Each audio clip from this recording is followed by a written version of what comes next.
The letter arrived on a Wednesday, unexpected and devastating. Isabel Johnson stared at the handwritten words. Unsuitable due to complexion concerns. She had sold everything to reach Denver, Colorado, 1878. Now the man who'd promised marriage, through correspondence, rejected her before they'd even properly met. The rancher had taken one look at her rich brown skin and declared her too dark for his expectations. With nowhere to turn and winter approaching the mountains, Isabel contemplated her bleak future. That's when Marcus Chen Washington stepped forward with an offer that would change everything, a mixed-race rancher whose family had faced similar rejection, proposing something far more valuable than pity. Before we jump back in, tell us where you're tuning in from, and if this story touches you, make sure you're subscribed, because tomorrow I've saved something extra special for you. Isabel Johnson had never expected her life to take such a dramatic turn, but then again, she'd never expected to find herself alone in the world at 24. Growing up in Charleston, South Carolina, she'd been part of a small but thriving community of free people of color. Her father, Samuel Johnson, had been a respected carpenter who'd purchased his freedom years before the end of slavery, building a successful business, crafting furniture for wealthy clients who valued fine craftsmanship over social prejudice. Her mother, Clara, had taught at a small private school for Negro children, instilling in Isabel the importance of education and dignity. By the time Isabel reached adulthood, she could read and write in English and French, manage household accounts with precision, and had acquired skills in everything from herbalism to basic business management. She'd spent years helping her father with his business records and assisting her mother in the classroom, developing what the community recognized as an unusually sharp mind for organization and detail. But life had shifted dramatically when yellow fever swept through Charleston in 1877. Both her parents succumbed within days of each other, leaving Isabel devastated and suddenly vulnerable. As a single woman of color, even with property and education, she faced mounting pressures from the shifting social landscape of the post-Reconstruction South. Former slave owners were reasserting dominance through new laws and unwritten codes that made independent Negro women particularly vulnerable. The newspaper advertisement had appeared almost as if fate had placed it before her. Rancher in Colorado Territory seeks educated bride of refined character, must be literate, capable of managing household, and willing to build life on frontier. Complexion no barrier, passage paid. Those last three words had caught her attention. Immediately, in a nation where skin tone determined so much of one's opportunities and limitations, the explicit declaration that complexion was no barrier had seemed providential. Isabel had written a careful letter emphasizing her education, household management skills, and teaching experience. She'd enclosed a tintype photograph showing her dignified posture, neat dress, and the intelligence apparent in her gaze. Her skin, the rich mahogany that carried generations of African heritage mixed with traces of Cherokee ancestry, appeared clearly in the image. She'd wanted no misunderstandings about her appearance. James Morrison's response had been enthusiastic. A rancher who'd built his spread through determination and calculated risk, he wrote of needing a partner who could manage the domestic sphere while he focused on expanding his livestock operations. He'd enclosed passage money and instructions to meet him at the Denver depot on October 15th. His letters spoke of Colorado's opportunities for those willing to work hard, regardless of origin or complexion. The journey west had been grueling. 5 days by train, with increasingly uncomfortable accommodations as civilization thinned. Isabel had occupied herself by studying the changing landscape and practicing conversations in her mind. She'd prepared responses to potential questions about her background, her skills, her vision for frontier life, everything except how to respond to outright rejection based on the very characteristic Morrison had supposedly dismissed as irrelevant. Denver surprised her with its energy and diversity. The depot bustled with a mixture of prospectors, merchants, laborers, and opportunists from across the globe. She'd seen Chinese railway workers, Mexican merchants, and even a few Indian traders alongside the expected crowd of white settlers. The presence of other people of color, though clearly in minority status, had given her cautious hope. James Morrison had been waiting exactly where he'd promised, near the baggage claim area. A stocky man of perhaps 40, with graying beard and expensive clothing that marked him as prosperous. He'd held a sign with her name printed in precise lettering. His initial greeting had been cordial, even warm. He'd helped her retrieve her trunks and escorted her to his buggy, making observations about the weather and the town's recent growth. "The photograph didn't do you justice," he'd commented as they rode through Denver's dusty streets. "You carry yourself with remarkable dignity." For a brief moment, Isabel had allowed herself to believe this arrangement might work. Then Morrison had continued, his tone shifting subtly. "Though I must say, the tintype didn't accurately represent your coloring. It's considerably more pronounced than I expected." The seed of doubt had been planted, though Morrison maintained surface politeness through dinner at his hotel.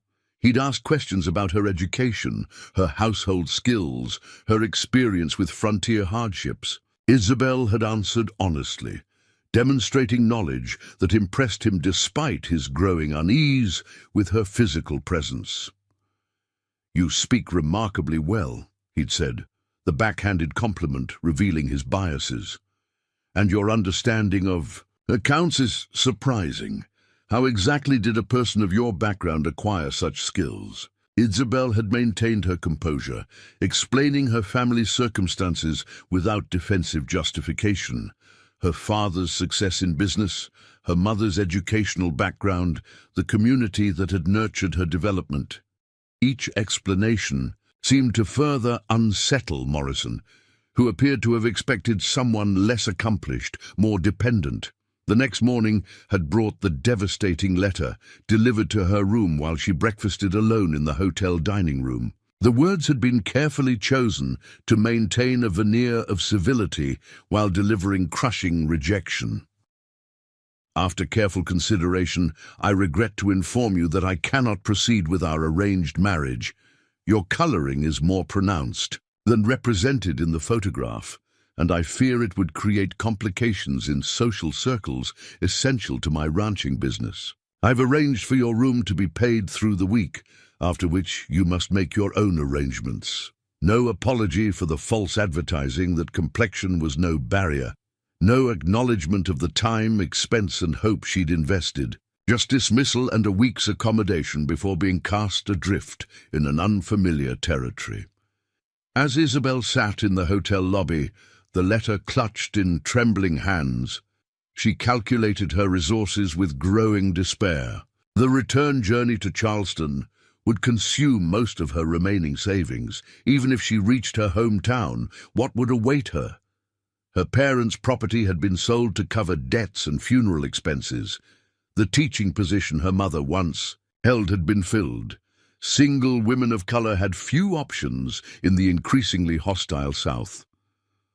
The sound of the hotel's front door opening drew her attention. A tall man entered, moving with the easy confidence of someone comfortable in his surroundings. His appearance immediately marked him as different from the predominantly white clientele. His features carried the distinctive blend of Chinese and African heritage, high cheekbones combining with warm brown skin, straight black hair contrasting with brown eyes that held hints of green. He wore well-tailored clothes that spoke of prosperity without ostentation, and carried himself with an authority that suggested he was no stranger to command. Several hotel staff nodded respectfully as he passed, indicating he was a regular presence here. The man paused when he noticed Isabel, his gaze moving from her distressed expression to the letter in her hand. Something in his assessment seemed different from Morrison's calculating evaluation. This man's eyes held recognition rather than judgment, as if he understood something fundamental about her situation. "Miss Johnson," he said, his voice carrying a slight accent that suggested education in multiple places. "I am Marcus Chen Washington. I own the Double Star Ranch north of the city. I overheard your situation being discussed by the hotel staff, and I believe I might offer you an alternative to whatever difficulties you're contemplating." His directness caught Isabel off guard. In Charleston, such an approach between strangers would have been considered improper. But this was Denver, and desperation had a way of redefining propriety. "I don't believe I mentioned my name to anyone," she responded carefully, her instinct for self-protection asserting itself. Marcus smiled, an expression that reached his eyes and transformed his serious demeanor. "James Morrison dined with several local ranchers last night, boasting about his educated Negro bride who would help elevate his social standing. Then this morning, the same Morrison complained to the hotel manager about having to pay for accommodation he no longer required due to his bride being misrepresented in their correspondence." Heat rose in Isabel's cheeks, a mixture of embarrassment and anger. To be discussed so callously by strangers, her personal circumstances becoming fodder for casual conversation, felt like a violation. "I'm sorry you had to endure that," Marcus continued, his tone gentling. "Men like Morrison often mistake intention for action. They speak of progress while perpetuating the same prejudices that limit us all." The word "us" hung in the air, creating an unexpected connection. Marcus Chen Washington represented something Isabel had rarely encountered, someone who existed between worlds, navigating multiple identities in a society that demanded singular definitions. "You mentioned an alternative," she said, focusing on practical concerns rather than dwelling on humiliation. "What exactly are you proposing?" Marcus glanced around the busy lobby, noting several curious glances directed their way. "Perhaps we could discuss this somewhere more private. The hotel has a sitting room where we might converse without providing entertainment for others." Isabel hesitated, weighing propriety against desperation. In Charleston, she would never consider a private meeting with a strange man. But Charleston's rules had already proven inadequate for her current circumstances. She needed to hear what this man proposed, whether it offered genuine help or merely compounded her difficulties. "Very well," she agreed, rising with as much dignity as she could manage. "But I should inform you that I have very limited resources to offer in return for assistance." "Then we are starting on equal footing," Marcus replied with unexpected warmth, "for I would not presume to offer assistance based on your circumstances alone. What I'm proposing is a mutual arrangement that could benefit us both." As they moved toward the hotel's sitting room, Isabel noticed the mixed reactions of other guests. Some stared with open curiosity at the unusual pair, a Chinese African man and a Negro woman walking together with evident purpose. Others pointedly looked away, as if witnessing something contrary to proper social order. Marcus seemed unaffected by the attention, maintaining a steady pace beside her without showing awareness of the glances. His confidence suggested this was not his first experience with public scrutiny based on appearance. The sitting room offered relative privacy, with several groupings of furniture that allowed for quiet conversation. Marcus selected a corner arrangement that would make their discussion less accessible to casual eavesdropping. As they settled into wing-back chairs, Isabel found herself studying him more carefully, trying to understand what motivated this unexpected offer of help. "You clearly exercise in Denver. What capacity do you need assistance?" she asked directly. "I'm educated and capable, but I have no particular skills beyond household management and some teaching experience. I can't imagine what value I could offer a rancher." Marcus leaned forward slightly, his expression earnest. "The Double Star Ranch spans 5,000 acres. We run 2,000 head of cattle, plus horses and smaller livestock. The operation requires constant organization, supply management, worker coordination, contract negotiations with buyers, and most challenging of all, navigating the complex social and business relationships that determine success in this territory. He paused, seeming to gather his thoughts. My parents built this ranch through determination and alliance building.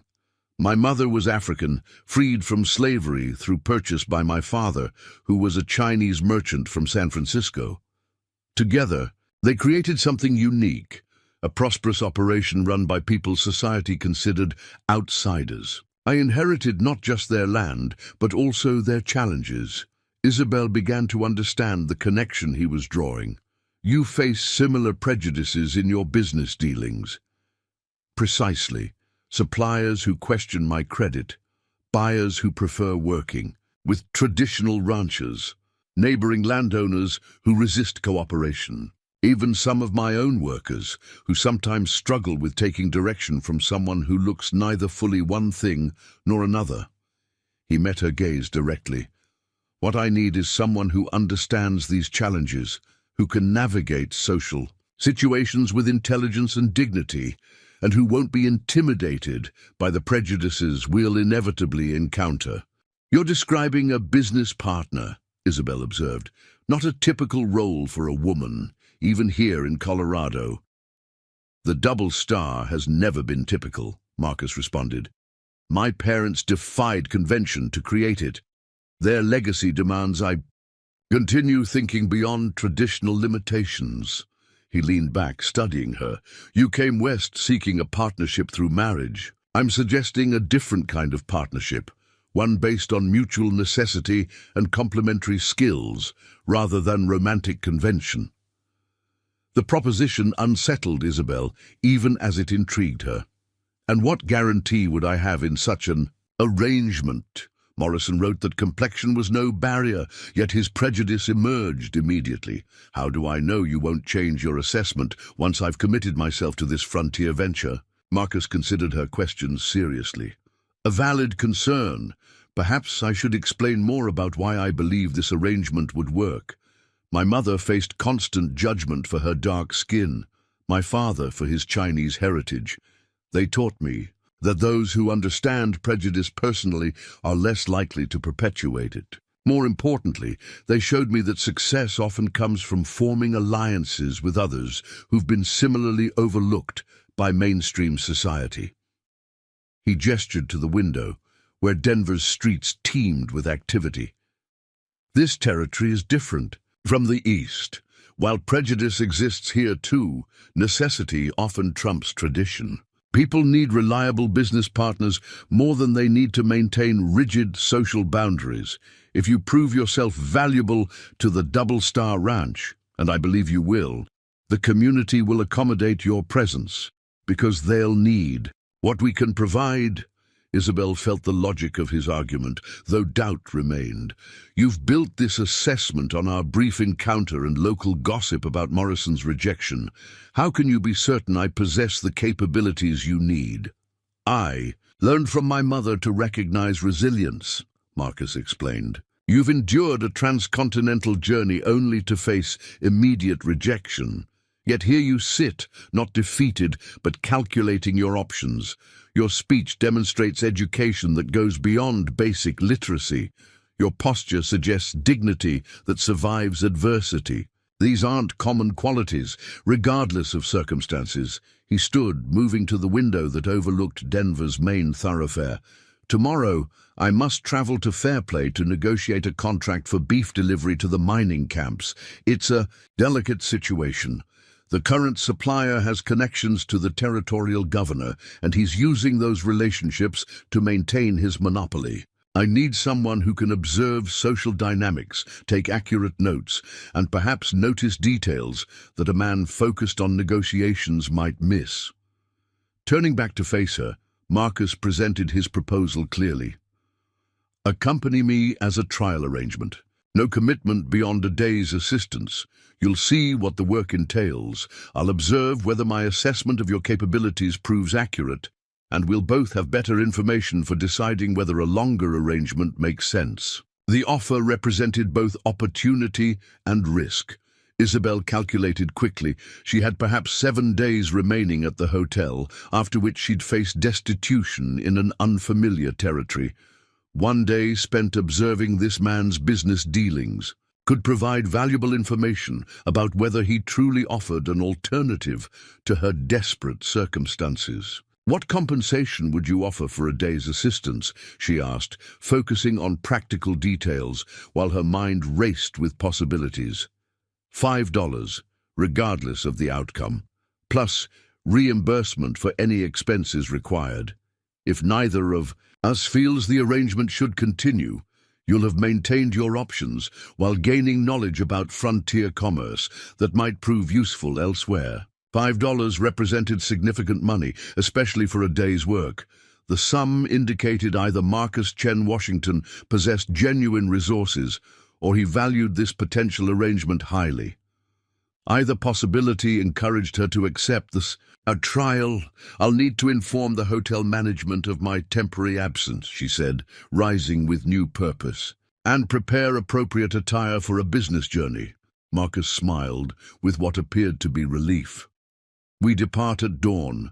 The mountain roads require early starts to ensure safe travel. I'll have a carriage here at 5 o'clock. As he prepared to leave, Isabel found herself compelled to address the fundamental question underlying their conversation. "Mr. Chen Washington, why propose this partnership to me specifically? Surely you could find assistance from women already established in Denver society." He paused at the threshold, considering his answer. "Those women exist within the social structures that have rejected both of us. You arrived seeking opportunity beyond traditional constraints, demonstrating courage that such women often lack. Additionally," he added with a hint of amusement, "established Denver society might find our business partnership scandalous precisely because it challenges their assumptions about who deserves success." As evening fell over Denver, painting the mountain peaks in shades of purple and gold, Isabel Johnson contemplated the crossroads that had brought her to this moment. James Morrison's rejection had stripped away comfortable delusions about easy paths to security. Marcus Chen Washington's offer provided no guarantees, only possibility, but possibility, she reflected, often mattered more than certainty. Her parents had built their lives on the mere possibility that free Negroes could thrive in Charleston. She had traveled west on the possibility that correspondence might lead to marriage. Now she faced a new possibility, that capability and determination might forge a different kind of future entirely. Preparing and narrating this story took us a lot of time, so if you are enjoying it, subscribe to our channel. It means a lot. And to us, now back to the story. Dawn broke over Denver with the crisp clarity unique to high altitude, and Isabel was ready when the carriage arrived precisely at 5 o'clock. She'd slept fitfully, alternating between anxiety about the coming day and careful consideration of how to present herself as capable without appearing desperate. Marcus emerged from the carriage to assist her, his appearance practical for mountain travel, sturdy boots, wool coat, and a wide-brimmed hat that shadowed his distinctive features. He offered his hand to help her mount the steps, a courtesy that felt natural rather than condescending. "I hope you rested well," he said as they settled into opposite seats of the well-appointed carriage. The interior revealed attention to quality.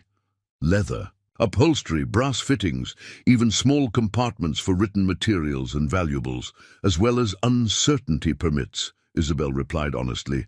"I've prepared myself as thoroughly as possible, though I suspect the real education begins today." Marcus produced a leather-bound portfolio from beneath his seat. "Then let's begin with context. These are the current contracts we hold for beef delivery to South Park Mines. The supplier we're challenging, Thomas Whitmore, has maintained a monopoly for 3 years through connections and strategic pricing that smaller ranchers can't match." He spread several documents between them, pointing to key figures. Whitmore charges these rates, which represent nearly 15% above fair market value. The mining companies pay because they need guaranteed supply, and Whitmore's reliability is unquestionable. Our challenge is demonstrating that Double Star can provide equal reliability at better terms. Isabel studied the numbers carefully, her mind automatically calculating margins and volumes. If you reduced the premium to 10% while maintaining Whitmore's reliability guarantee, the savings would be substantial for large operations. But how do you prove reliability without existing contracts as reference? That's precisely where strategic observation becomes valuable, Marcus explained. During negotiations, Whitmore will likely emphasize his long-standing relationships and suggest that newcomers represent unnecessary risk. I need you to note how the mine managers respond. Which ones seem genuinely concerned versus those merely maintaining polite distance. Their carriage began the ascent into the foothills, the road winding through pine forests that grew denser as they climbed. Other travelers appeared occasionally, freight wagons hauling supplies to mountain settlements, smaller buggies carrying businessmen on similar missions, and the occasional rider moving with urgent purpose.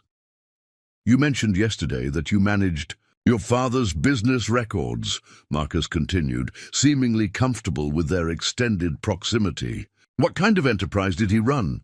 Custom furniture, Isabel explained, grateful for conversation that distracted from the increasing narrowness of the mountain road. Fine cabinetry and specialized pieces for wealthy clients. He taught me that understanding financial patterns mattered as much as craftsmanship. Poor bookkeeping could destroy a successful shop faster than poor workmanship. A valuable lesson for any enterprise, Marcus observed. Mining camps desperately need reliable food supply, but they're equally desperate for intelligent financial management. Many operations fail not from lack of silver, but from inability to control costs and predict cash flow. As they climbed higher, the temperature dropped noticeably. Marcus produced heavy blankets from storage compartments beneath the seats, arranging them with practiced efficiency. The thoughtfulness struck Isabel as characteristic. He anticipated practical needs without making a show of consideration. You seem remarkably familiar with this journey, she noted as they navigated a particularly challenging turn. I make it twice monthly during the traveling season, he explained. Building relationships in mountain communities requires regular presence. You can't win their trust through occasional visits and written correspondence alone. The wisdom resonated with Isabel's own experience in Charleston, where her father's success had depended partly on personal relationships built through consistent interaction. But the social dynamics here would be entirely different from Charleston's established hierarchies. How do these communities respond to your unique background? She asked carefully, uncertain whether directness might offend. Do they welcome Chinese-African Business Alliance? Or does prejudice operate differently at altitude? Marcus appreciated her straightforward approach. Mountain communities develop their own hierarchies based on different criteria than cities. Reliability matters more than ancestry when you're isolated by snow for 6 months. They care that I deliver what I promise, that I don't shortchange their orders, that I maintain fair prices even when demand spikes. He paused, gazing out at the spectacular vista of peaks and valleys. That said, my mother's experience taught me that acceptance often comes with conditions. They accept me as long as I don't challenge their social boundaries beyond commerce, which is precisely what your presence might do. The observation created a moment of tension between them. Isabel recognized the implicit warning. Her participation in Marcus's business world might destabilize the delicate balances he'd established. I understand the risks, she assured him. If my presence creates more problems than my assistance solves, I'll withdraw without objection. That's only fair. Do your established interests Fair consideration, Marcus acknowledged. But I believe you underestimate both your potential value and these communities' adaptability. Progress often arrives through unexpected combinations. Their conversation paused as they entered a particularly treacherous section of road, carved into the mountainside. The carriage swayed slightly as they negotiated hairpin turns, the drop to their right simultaneously terrifying and magnificent. Isabel found herself gripping the seat unconsciously, though she tried to maintain composure. "First time in mountains?" Marcus asked, noting her tension without mockery. "First time anywhere beyond Charleston's coastal plains," she admitted. "The scale of everything here, the distance, the elevation, the isolation, it makes one reconsider their sense of place in the world. Perhaps that's why the West attracts so many seeking transformation," he mused. "When everything about your environment changes, it becomes easier to change yourself." They reached Fairplay. By mid-morning, the mining town sprawled across a high valley that seemed to touch the sky. Buildings clustered around central mining operations, with residential areas spreading outward in rough patterns determined by terrain rather than planning. The streets showed evidence of recent prosperity, new construction alongside older structures, commercial establishments that spoke to growing population. Marcus guided the carriage to a hotel that appeared well-maintained despite the harsh environment. "The Silverado Hotel hosts most business meetings," he explained as they disembarked. "The owner, Mrs. Martinez, maintains neutrality between competing interests. It serves our purposes well." Inside, the hotel maintained standards that surprised Isabel. Clean floors, proper furnishings, even decorative touches that suggested someone cared about aesthetics beyond mere function.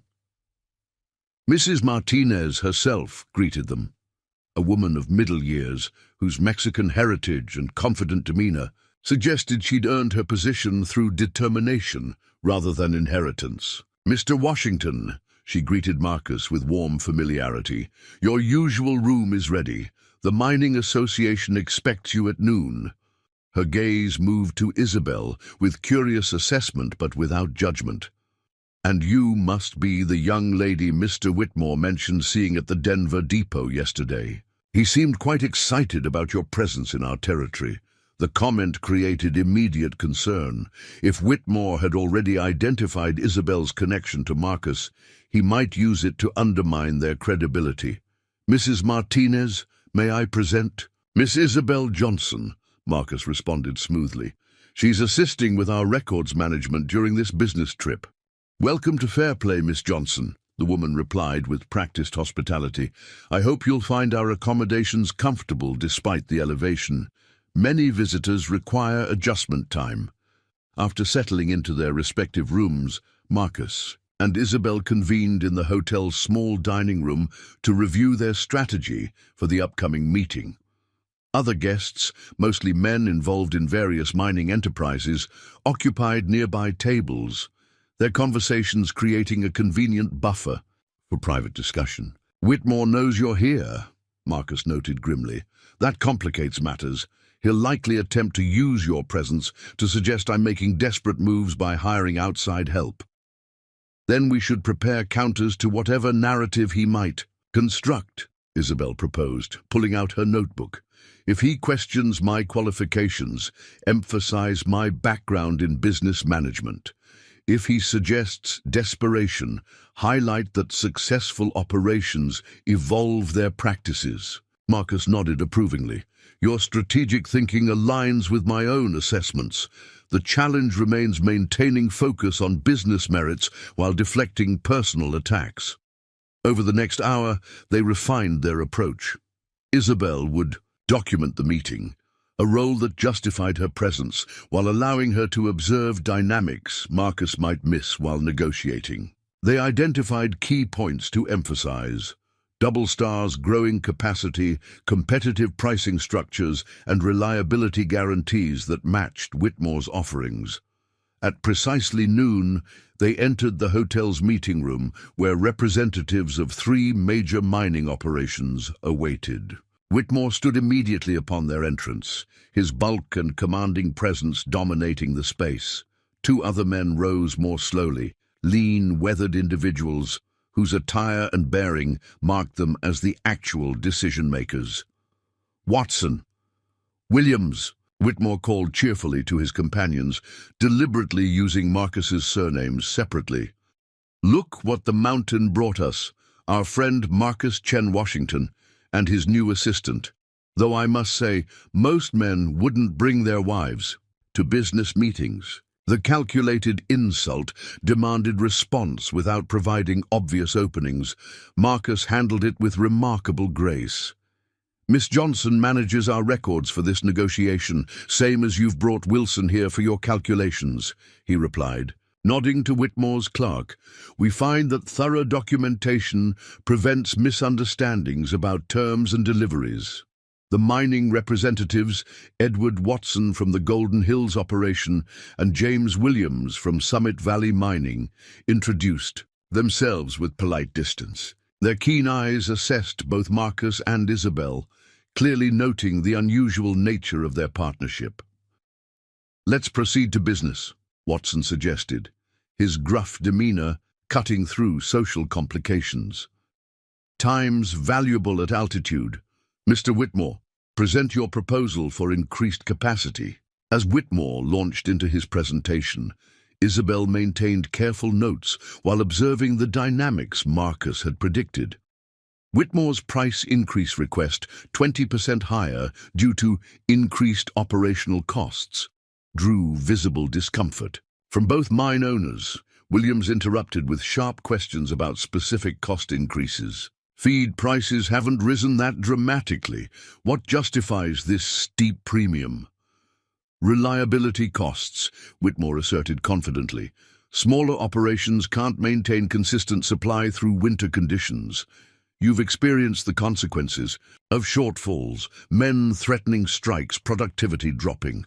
My prices guarantee uninterrupted delivery." The argument held weight, and Isabel noted both mine owners nodding reluctantly. This was the opening Marcus needed. "Gentlemen," he interjected smoothly, "perhaps we should examine whether reliability truly requires such premium pricing." He produced documents carefully prepared for this moment. Double Star Ranch has increased capacity by 40% over the past year. We've invested in winter storage facilities and established agreements with smaller ranches for backup supply. Williams studied the documents with growing interest. These specifications suggest considerable infrastructure development. The granaries alone represent significant investment that allows us to offer guaranteed delivery at 15% above current market rates, 5% lower than Mr. Whitmore proposes, Marcus stated firmly, with identical reliability guarantees and provisions for emergency shortfalls. The tension in the room shifted perceptibly. Whitmore's confident expression tightened as his monopoly faced genuine challenge.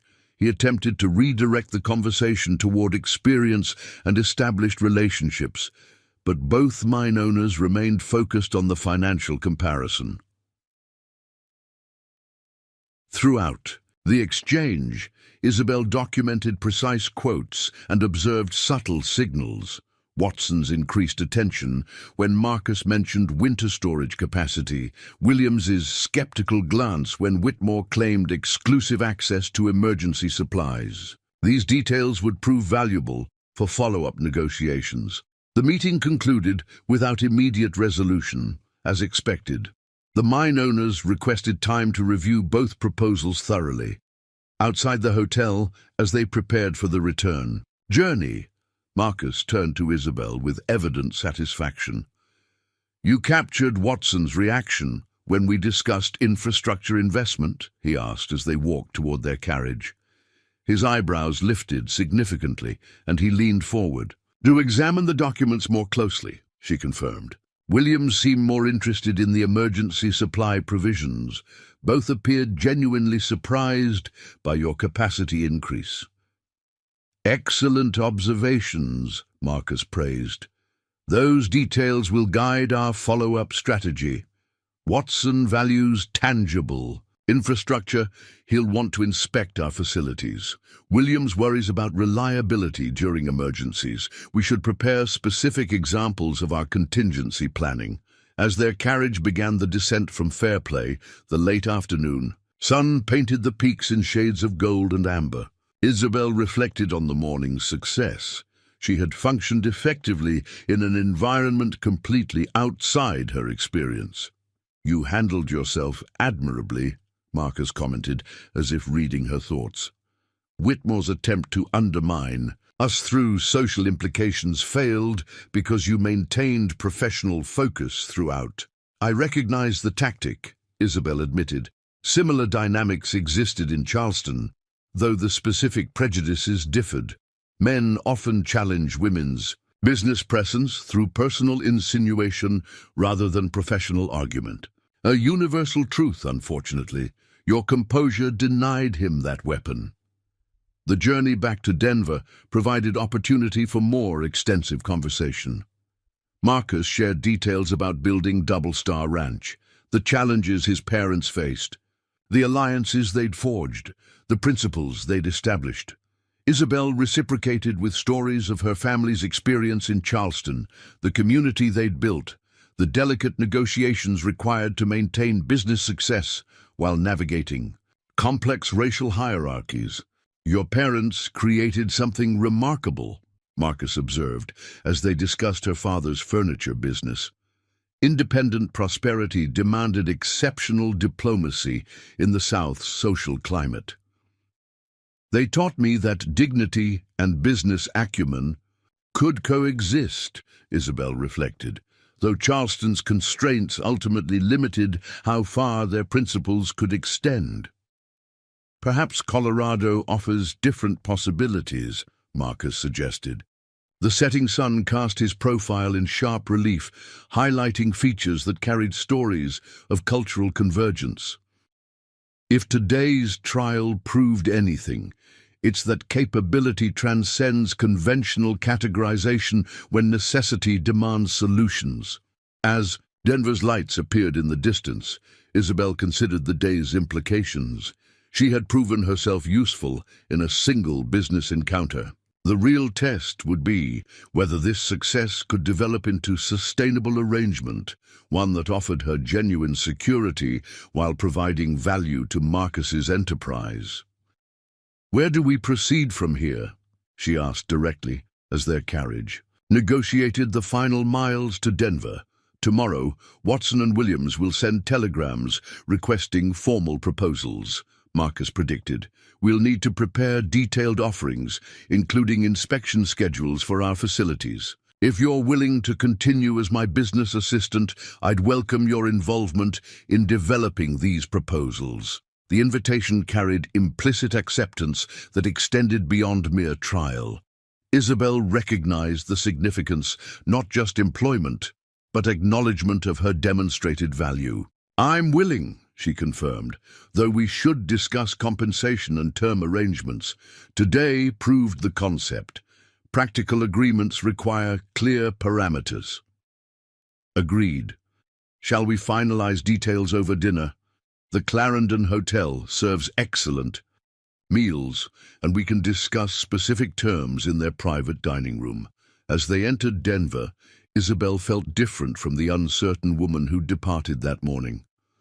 The mountain journey had challenged her assumptions about possibility. Success might require navigating prejudice and social complexity, but her capabilities provided tools for that navigation. Tomorrow would bring new challenges: developing business proposals, handling administrative demands, continuing to prove her worth. But she faced these prospects with confidence earned through demonstrated competence rather than hopeful speculation. The rejected mail-order bride had found something unexpected in Colorado territory. Not the security of marriage, but the dignity of proving herself invaluable through intelligence and determination.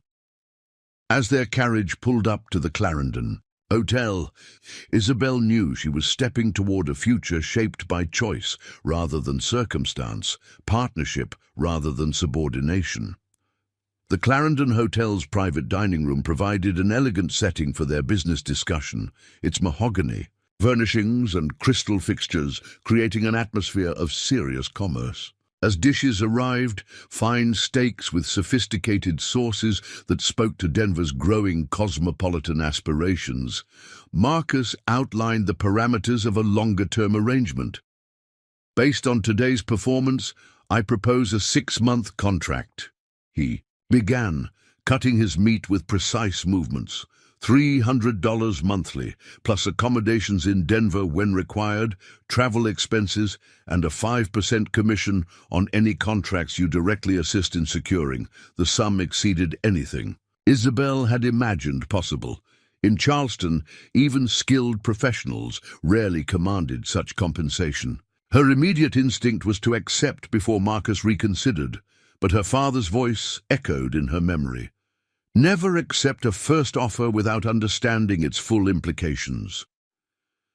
That's exceptionally generous, she acknowledged carefully, though I wonder about the specific duties beyond what we experience today. Successful arrangements require clear understanding of expectations. Marcus nodded approvingly. Direct communication serves us both. Your responsibilities would include managing Double Star's business correspondence, organizing contract documents, accompanying me to negotiations when beneficial, and gradually taking over our financial record-keeping. Currently, I employ a bookkeeper who visits monthly from Colorado Springs, but his understanding of complex operations is limited.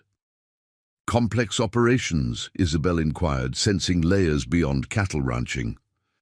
Double Star maintains multiple revenue streams, Marcus explained. Beyond cattle, we operate freight contracts between Denver and mountain towns, manage grazing leases on public lands, and recently began mineral rights speculation in consortium with other investors. The administrative demands have outgrown my capacity to manage alongside daily operations. The breadth of Marcus's enterprise surprised Isabel. She'd assumed his prosperity came solely from ranching, not realizing he'd built a diversified business that required sophisticated financial management. You'll need more than basic bookkeeping skills, she observed. Multiple revenue streams demand understanding of different accounting principles and tax implications. Precisely why I believe you're suited for this role, Marcus replied. Your educational background and demonstrated analytical ability suggest you can grow into these responsibilities. I'm willing to invest in training you because I believe capability matters more than existing expertise. Their discussion continued through multiple courses, with Marcus elaborating on Double Star's various enterprises. The freight operations alone involved complex logistics, coordinating with rail companies, managing seasonal route changes, negotiating with merchant customers. The mineral rights speculation required understanding geological reports and legal filings that determined valid claims. I must confess uncertainty about several aspects, Isabel admitted, as dessert arrived. Financial management systems differ between territories, and Colorado's tax structure remains unfamiliar. Also, my presence in your business dealings might generate complications beyond today's minor prejudices. Marcus set down his fork, his expression serious. Let me address the second concern directly. Yes, our association will provoke commentary. Denver society includes progressive elements, but it remains divided by conventional boundaries. You'll face speculation about the nature of our relationship, doubts about your capabilities, and probably open hostility from some quarters. And how do you propose we manage such challenges? Through consistent professionalism and undeniable results, he stated firmly. Initially, I suggest you maintain quarters at Mrs. Henderson's boarding house on California Street. She houses several professional women, teachers, shop proprietors, a lady physician. Your residence among them establishes independence while preventing scandal about improper cohabitation. The practical consideration impressed Isabel. Marcus anticipated complications without trying to pretend they didn't exist, offering solutions instead of reassurances. Now, regarding your concerns about territorial laws and accounting differences, he continued, I've arranged for you to consult with my attorney, Mr. Samuel Goldstein. He handles our legal affairs and can provide necessary education on Colorado's commercial regulations. Their conversation drifted toward personal matters as coffee arrived. Isabel learned that Marcus had studied briefly at a mission school in San Francisco, where his father's merchant connections had purchased unusual opportunities for a mixed-race child.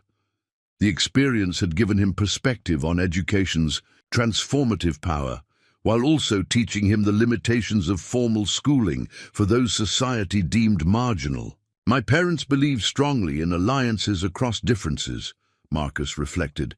They witnessed how isolation weakened individuals, while cooperation created strength.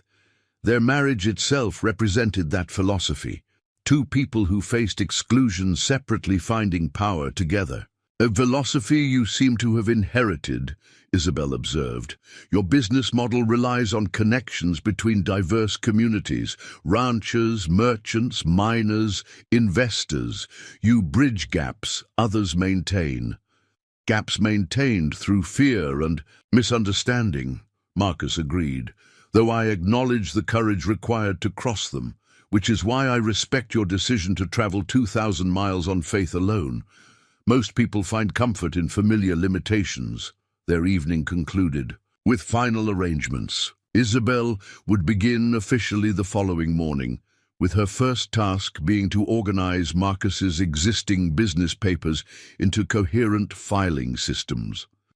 They agreed to meet daily at his downtown office to coordinate activities and plan upcoming negotiations. As they separated outside the Clarendon, Marcus hesitated before speaking once more. Miss Johnson, Isabel, if I may, I want you to understand that this arrangement offers what I can provide.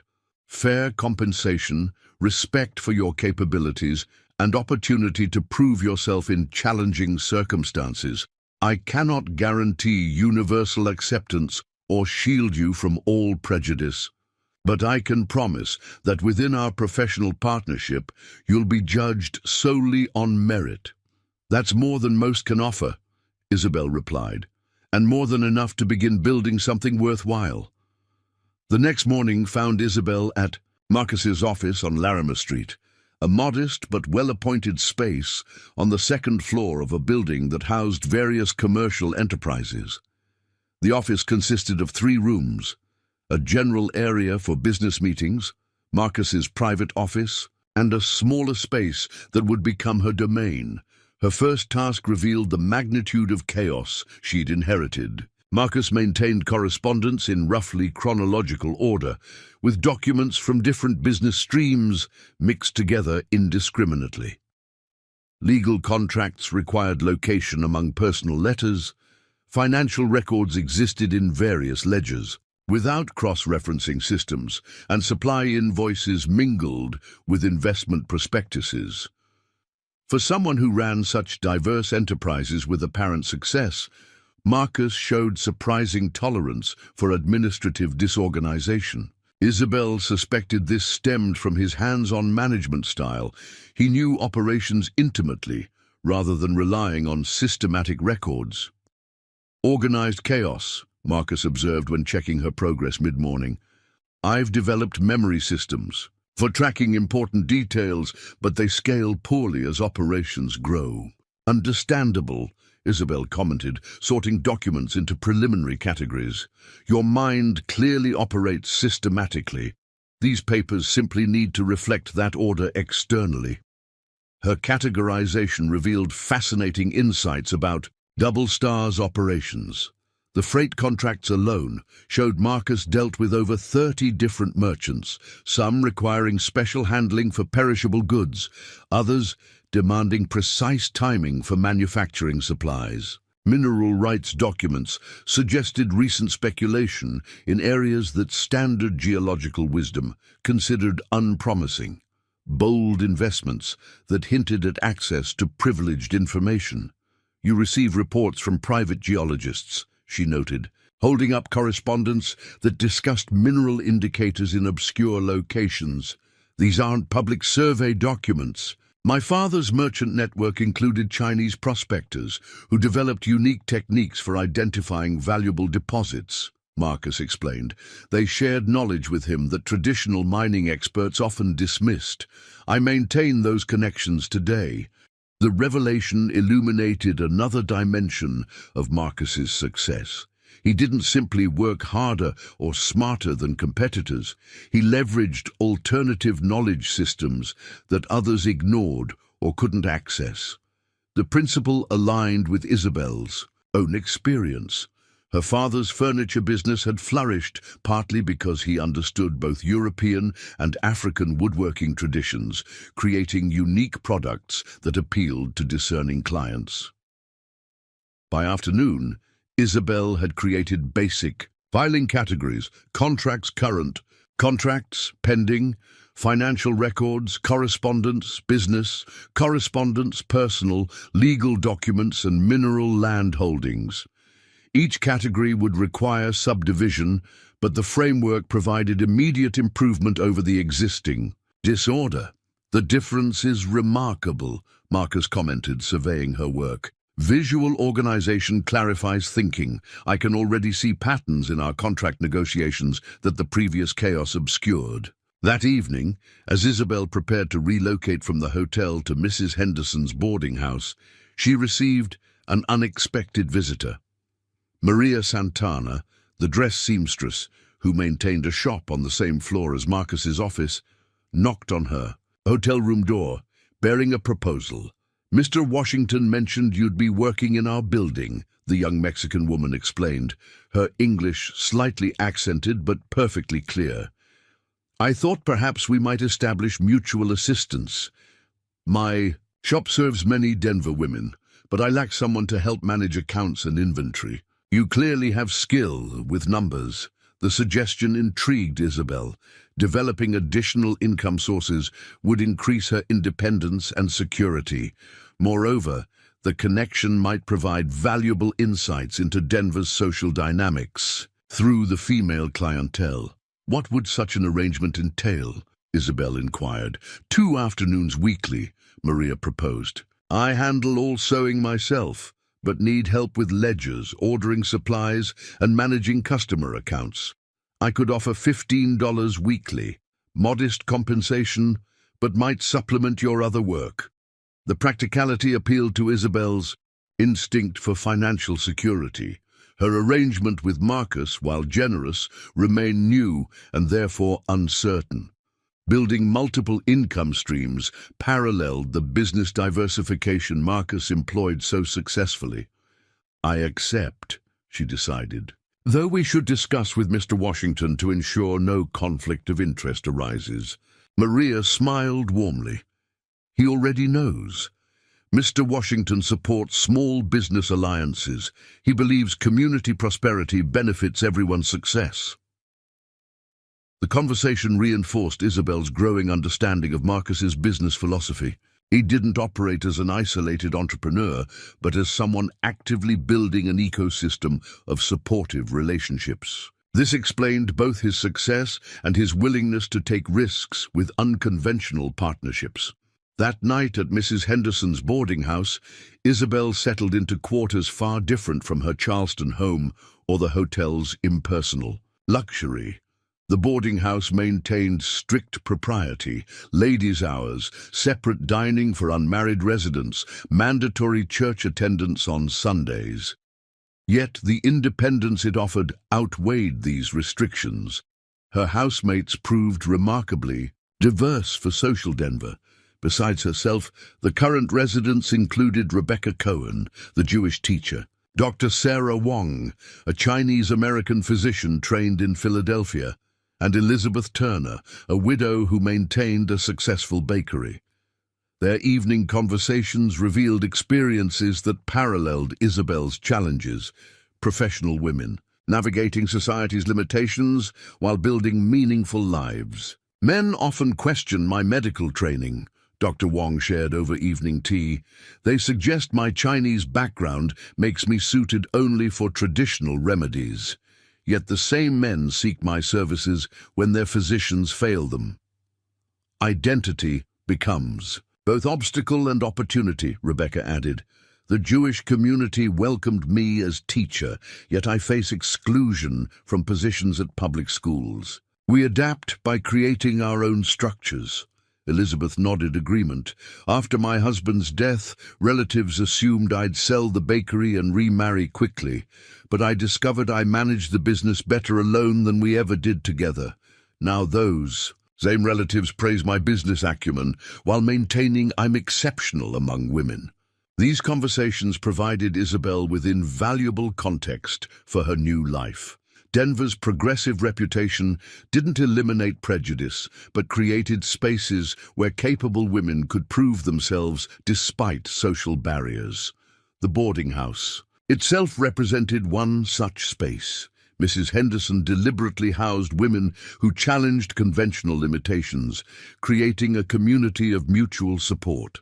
Tomorrow begins the real work, Isabel reflected that night, organizing her notes on Double Star's business operations. The day had demonstrated that Marcus's offer represented genuine opportunity rather than charity or exploitation. Her challenge now involved transforming administrative chaos into systems that could support continued growth. But more than business organization awaited her in Colorado. Through Maria's friendly overture and her housemates' diverse experiences, Isabel recognized she was entering a community of people who, like herself, had chosen to create value despite society's attempts to constrain them. Each carved out space for dignity and success through determination and mutual support. As she prepared for sleep, Isabel studied her reflection in the small mirror above her washstand. The same dark skin that had prompted Morrison's rejection now appeared different somehow, not a liability to overcome, but simply one characteristic among many that shaped her journey. In Charleston, her complexion had defined her possibilities. Here in Denver, her capabilities might determine them instead. Tomorrow would bring new challenges, implementing her filing systems, learning Colorado's legal distinctions, building relationships with Double Star's various business connections. But tonight, Isabel Johnson felt profound gratitude for the unexpected path that had led from rejection to opportunity. Sometimes, she reflected, society's failure to see your value created space to prove it in entirely new ways. The boarding house settled into nighttime quiet around her, its residents pursuing rest before another day of forging unconventional successes. Outside, Denver's streets buzzed with commercial activity, even at this late hour. Another mining town transformed into a center of territorial commerce. Isabel drifted toward sleep planning, categorization systems, and efficiency improvements, her mind already working to demonstrate that capability knew no color boundaries. In Charleston, she'd been Miss Isabel Johnson, daughter of successful free Negroes who'd earned respectability through careful navigation of rigid social structures. Here she was simply Isabel Johnson, business manager, a role defined by what she could achieve rather than what society deemed appropriate for her to be. The transition held both liberation and uncertainty, but as Isabel finally surrendered to exhausted sleep, she carried the conviction that uncertainty often preceded the most meaningful transformations. James Morrison's rejection had hurt, but if it led to partnership with someone who valued her mind as much as her presence, perhaps prejudice sometimes cleared paths to unexpected excellence. 2 weeks into her position, Isabel's organizational systems had transformed Double Star's operational efficiency. The filing system she'd implemented revealed profitable patterns hidden within Marcus's administrative chaos. She discovered overcharging on cattle feed, duplicate freight orders costing hundreds monthly, and payment terms that disadvantaged their cash flow. Each improvement validated her presence while building Marcus's confidence in her analytical capabilities. These feed suppliers have been billing us for premium quality while delivering standard grade, Isabel reported during their morning review, spreadsheets documenting the discrepancies. The chemical analysis you requested confirms the substitution goes back 8 months. Marcus studied the evidence, his jaw tightening with controlled anger. Henderson's Supply has been our primary vendor for 3 years. My father established that relationship. Loyalty shouldn't excuse exploitation, Isabel observed carefully. The financial impact exceeds $2,000 annually. Their eyes met across the desk, and Marcus nodded slowly. Agreed. Prepare a formal complaint for my signature. We'll pursue recompense while seeking alternative suppliers. Such moments of decisive action became routine as Isabel uncovered additional inefficiencies. Her work with Maria Santana's dress shop provided unexpected benefits. The female clientele shared valuable intelligence about local merchants, social dynamics, and economic shifts. Women discussing business while selecting fabrics revealed insights that formal negotiations often concealed. Mrs. Whitmore ordered 3 new gowns last week, Maria mentioned during one of their accounting sessions. Her husband's company landed exclusive rights to the new Silver Camp near Leadville. She mentioned their freight contracts will expand substantially. This intelligence proved invaluable. When Whitmore approached his usual suppliers, Double Star had already secured agreements with key freight companies based on superior reliability guarantees and competitive pricing. Marcus's business network expanded as word spread of their effective partnership. The following month brought their most significant challenge yet. The Colorado Mining Association announced a regional conference in Colorado Springs, where major supply contracts would be negotiated.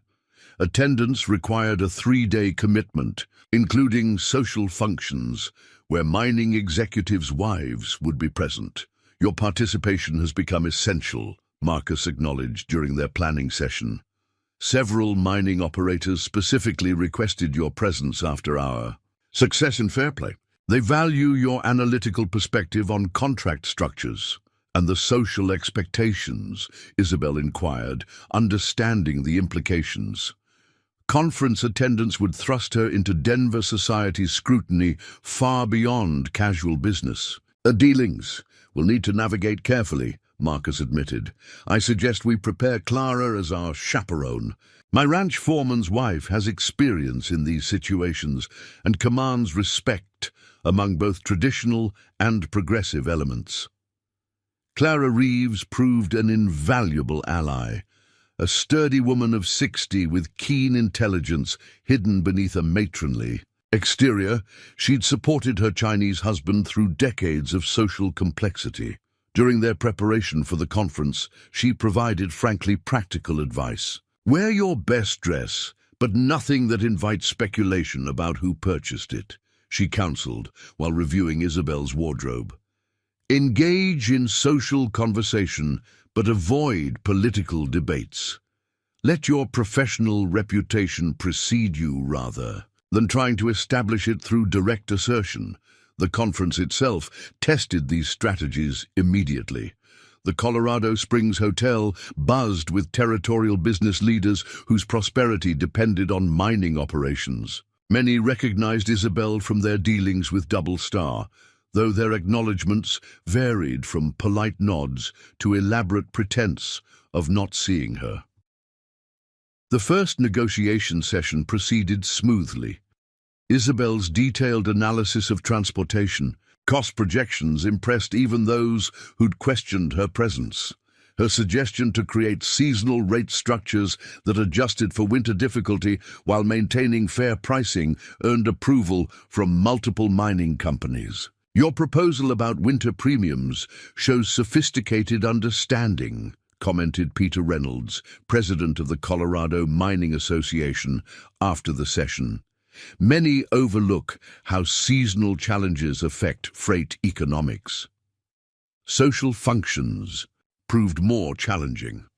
At the evening reception, Isabel navigated a maze of subtle exclusions while maintaining professional composure. Some wives engaged her in genuine conversation about Denver's development. Others discussed her presence as though she weren't present. "I understand you're working with Mr. Washington," said Evelyn Summers, wife of a prominent mine owner, her tone suggesting scandal rather than business inquiry. How unusual for a young woman to involve herself in such rough commerce. Business management requires attention to detail, regardless of the specific industry, Isabel replied evenly. Double Star's operations demand skills similar to running a complex household, budget oversight, supply coordination, staff management. The comparison to domestic management resonated with some listeners while deflecting deeper inquiry. Clara nodded approvingly from her position as silent supporter, her presence lending social legitimacy to Isabel's unconventional role. During the conference's second day, unexpected validation arrived from Thomas Whitmore himself. Facing challenges in his own empire due to Lidville's rapid expansion, he approached Marcus and Isabel after the morning session. "Washington," he acknowledged stiffly, "I hear you've secured several Northern Route contracts. The Miners' Coalition requests proposal for emergency relief transport to the new silver camps." The admission of need by their primary competitor marked a significant shift. Isabel quickly produced relevant data from her organized files, demonstrating Double Star's capacity for rapid response deliveries. The negotiation that followed resulted in Double Star's largest contract yet, Emergency Freight Services commanding premium rates for Winter Mountain access. Professional competence transcends personal prejudice when necessity demands, Marcus observed privately after finalizing terms. The quote captured the pragmatic evolution of frontier economics.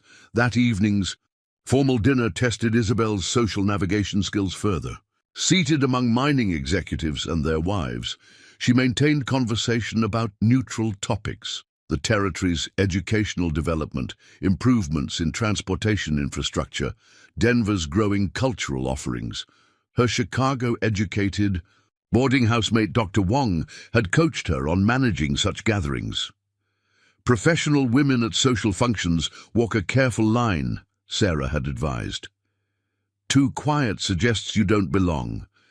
Too assertive confirms fears about improper ambition. Find topics where your intelligence serves conversation without threatening social hierarchy." The strategy proved effective until Senator Benjamin Harrison's wife engaged Isabel directly. "Miss Johnson, I'm told you maintain remarkable organizational systems.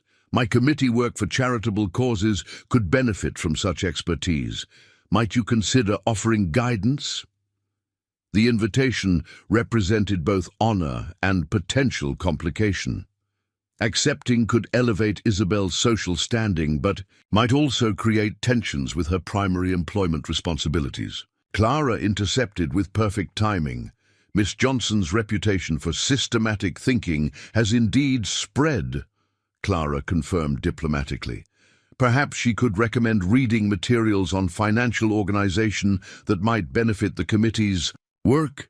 The compromise satisfied social requirements while protecting professional boundaries. Such moments taught Isabel valuable lessons about maintaining autonomy within restrictive expectations.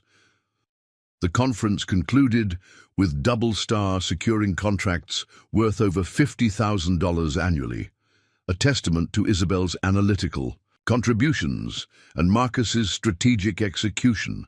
Their professional partnership had proven itself on a regional stage, establishing precedents that challenged conventional business relationships. Returning to Denver, Isabel found herself viewing the city differently. No longer was she merely an outsider seeking opportunity. She'd become part of Denver's evolving commercial landscape. The administrative skills that had once seemed limiting within feminine expectations now enabled her to shape significant business outcomes, yet success brought unexpected complications. James Morrison, learning of Double Star's conference triumph, attempted to discredit Isabel's role through calculated rumors. He suggested Marcus maintained unnatural influence over a naive young woman, insinuating impropriety to undermine their business credibility. Maria Santana first alerted Isabel to Morrison's campaign. He visited my shop, supposedly ordering shirts for his ranch hands, but he spent considerable time asking about your character, your daily routines, whether you appeared overly familiar with Mr. Washington. The rumors demanded careful management. Isabel and Marcus developed a strategy combining transparency with professional distance. They maintained strictly business interactions during office hours while ensuring their public appearances always included appropriate companions. Clara's continued presence as social chaperone made manipulation of appearances difficult. "We must neither hide nor over-defend," Marcus counseled when discussing their approach. "Our business results speak loudest. Let Morrison exhaust himself, inventing scandals while we build undeniable success." During this period, Isabel's work with Maria Santana deepened into friendship. The seamstress shared stories of her own challenges, arriving from Mexico with nothing but needle skills, building a business one satisfied customer at a time, maintaining cultural traditions while adapting to new social contexts. "My father taught me that identity remains flexible when survival requires adaptation," Maria reflected one afternoon while Isabel helped inventory fabric stock. "In Mexico, I was simply Maria. Here, I become Mexican Maria, then successful Merchant Maria. Each role carries different possibilities." Their conversation illuminated Isabel's own journey. She'd arrived as rejected mail-order bride, transformed into business manager, evolved into respected analyst whose opinions influenced territorial commerce. Each identity built upon rather than replaced previous selves. The boarding house continued, providing crucial support during this transitional period. Rebecca Cohen had begun teaching evening literacy classes for immigrant workers, and Isabel volunteered her organizational skills to develop student record systems. Elizabeth Turner's bakery business faced expansion decisions that benefited from Isabel's financial analysis expertise. "We create our own revolution," Dr. Wong observed one evening as the group discussed their various professional challenges. "Not through dramatic protests, but through demonstrating competence that society cannot ignore. We're building parallel structures rather than confronting existing ones directly." The philosophical insight resonated deeply with Isabel's experience. Double Star's success hadn't required attacking traditional ranching practices, but rather implementing innovations that improved upon them. Similarly, her own advancement emerged not from demanding acceptance, but from providing value that demanded recognition. 3 months into her employment, Isabel reviewed Double Star's financial statements with growing confidence. Profits had increased by 30% since implementing her management systems. The diversified business model, combining traditional ranching with freight services, mineral speculation, and strategic alliances, showed remarkable resilience against market fluctuations. "You've transformed this operation," Marcus acknowledged during their quarterly review. "The administrative foundation now supports expansion opportunities previously beyond our capacity. I'm considering establishing satellite operations in Pueblo and Fort Collins.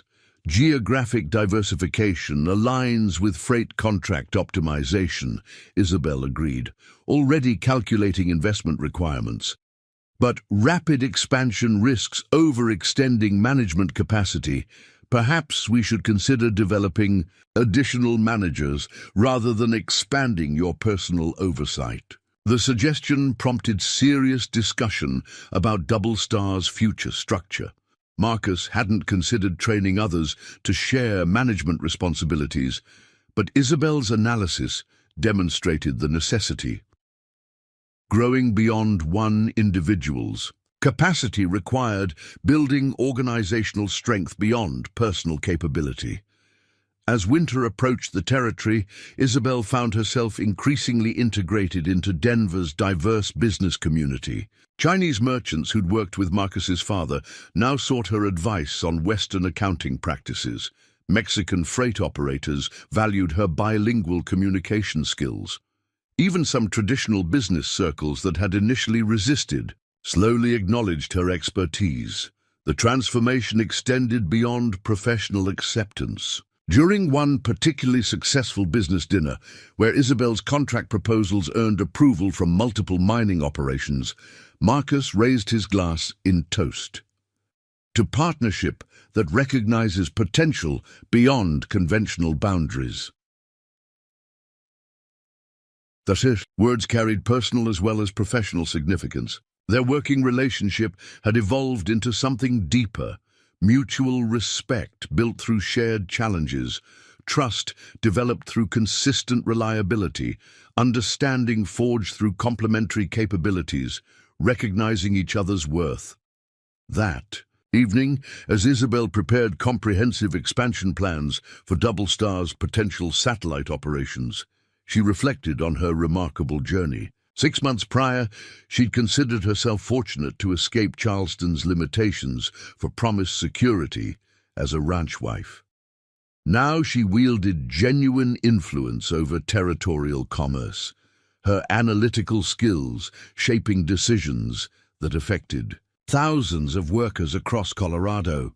Yet the greatest transformation lay in recognizing that security emerged not from subordination to another's protection, but from developing capabilities that commanded respect.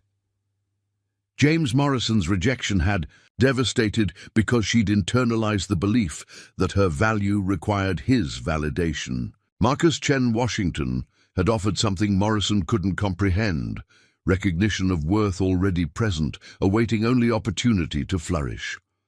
As snow began falling on Denver's streets, covering the raw frontier town in pristine white that temporarily masked its rough edges, Isabel completed her work for the evening. Tomorrow would bring new challenges, managing Double Star's winter operations, preparing for spring expansion, continuing to prove that capability transcended social categories, but tonight she simply appreciated the profound shift in her circumstances. From mail-order bride rejected for the darkness of her skin, to business manager whose analytical mind influenced territorial development. The journey illuminated how easily society's limitations could be transcended when one found allies who valued substance over superficial categorization. Outside her boarding house window, Denver transformed under winter's blanket, each snowflake representing possibility accumulated through perseverance. Isabel Johnson had arrived seeking security through marriage, but discovered something far more valuable: professional partnership built on mutual respect and recognition of shared capacity for excellence, regardless of race or convention. The telegram arrived on a bitter January morning, delivered by a rider whose horse wore the distinctive brand of the Double Star Ranch. Inside the envelope, Marcus's foreman reported an emergency at their mountain operations. Avalanche damage had destroyed critical supply storage, threatening their commitment to winter deliveries. The crisis demanded immediate attention, yet Isabel faced her own dilemma that same morning. Your presence transforms this examination from administrative review to credibility assessment, Samuel Goldstein, their attorney, had explained when scheduling a meeting about Double Star's banking arrangements. The Territorial Bank Examiner specifically requested you demonstrate the financial systems personally. Caught between competing urgencies, Isabel made a decision that would reshape their business structure fundamentally. I'll handle the banking examination while you address the mountain crisis, she proposed to Marcus. We can't abandon our contracts, but we also can't lose the financial credibility we've built. Marcus hesitated, his expression revealing both concern and calculation. The bank examination carried significant implications. Their expanding operations required increased credit lines, and the examiner's report would influence not only their banking relationships, but their standing with suppliers and partners. "The risk is considerable," he acknowledged. "Without my presence, they might question whether you truly understand the scope of our operations. Or they might see how thoroughly I've mastered these systems," Isabel countered. "We've spent months ensuring the records speak for themselves. Let them do so." The conversation marked a pivotal moment. Rather than accommodating conventional expectations about who represented authority, they were choosing operational logic over social comfort, exactly the principle that had made their partnership successful.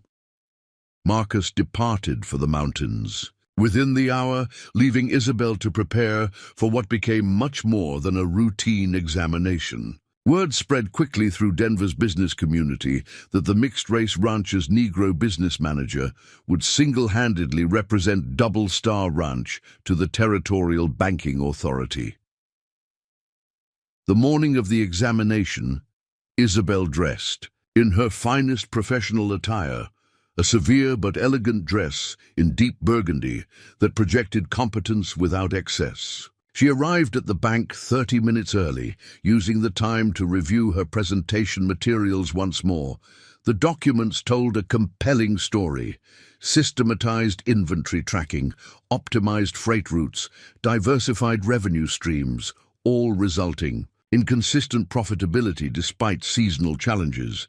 Bank examiner Harold Whitfield arrived precisely at 9, his reputation for exacting standards preceding him. A tall man with steel-grey hair and penetrating gaze, Whitfield had earned respect throughout the territory for uncovering financial misconduct that less thorough examiners missed. His initial assessment of Isabel appeared to confirm every prejudiced assumption about her presence, a brief nod that barely acknowledged her existence. "Where is Mr. Washington?" he asked immediately, not bothering with introductions. "Addressing emergency avalanche damage at our northern operations," Isabel replied calmly. "However, our financial records are comprehensive. I can demonstrate our accounting systems and answer any questions about our various business ventures." Whitfield's skepticism showed plainly. "Young woman, banking institutions require direct engagement with principal owners. While I'm sure you maintain adequate clerical skills, these examinations demand understanding of business fundamentals beyond bookkeeping." The dismissive attitude strengthened Isabel's resolve rather than intimidating her.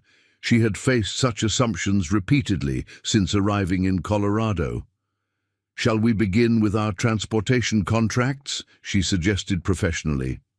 "The seasonal rate structures I developed have increased freight revenue by 48%, while reducing delivery delays by 32%.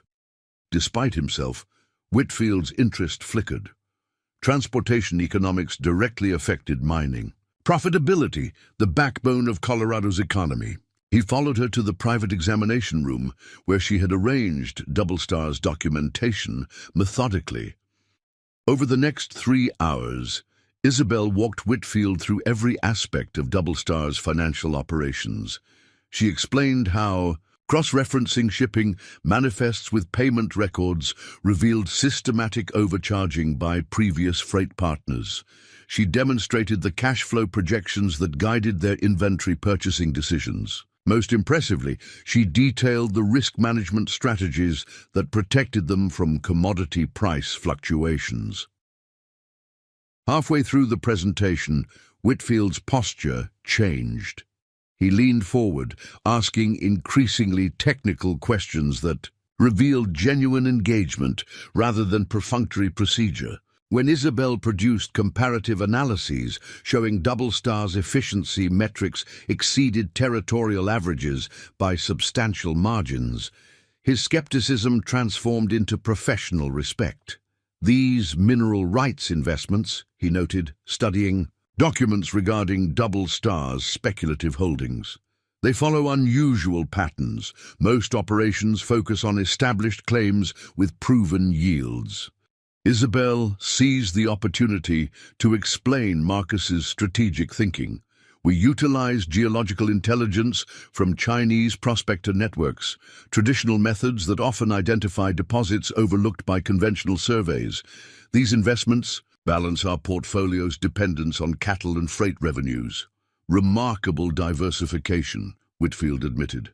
And the accounting integration between these various streams demonstrates sophistication I hadn't expected. He paused meaningfully.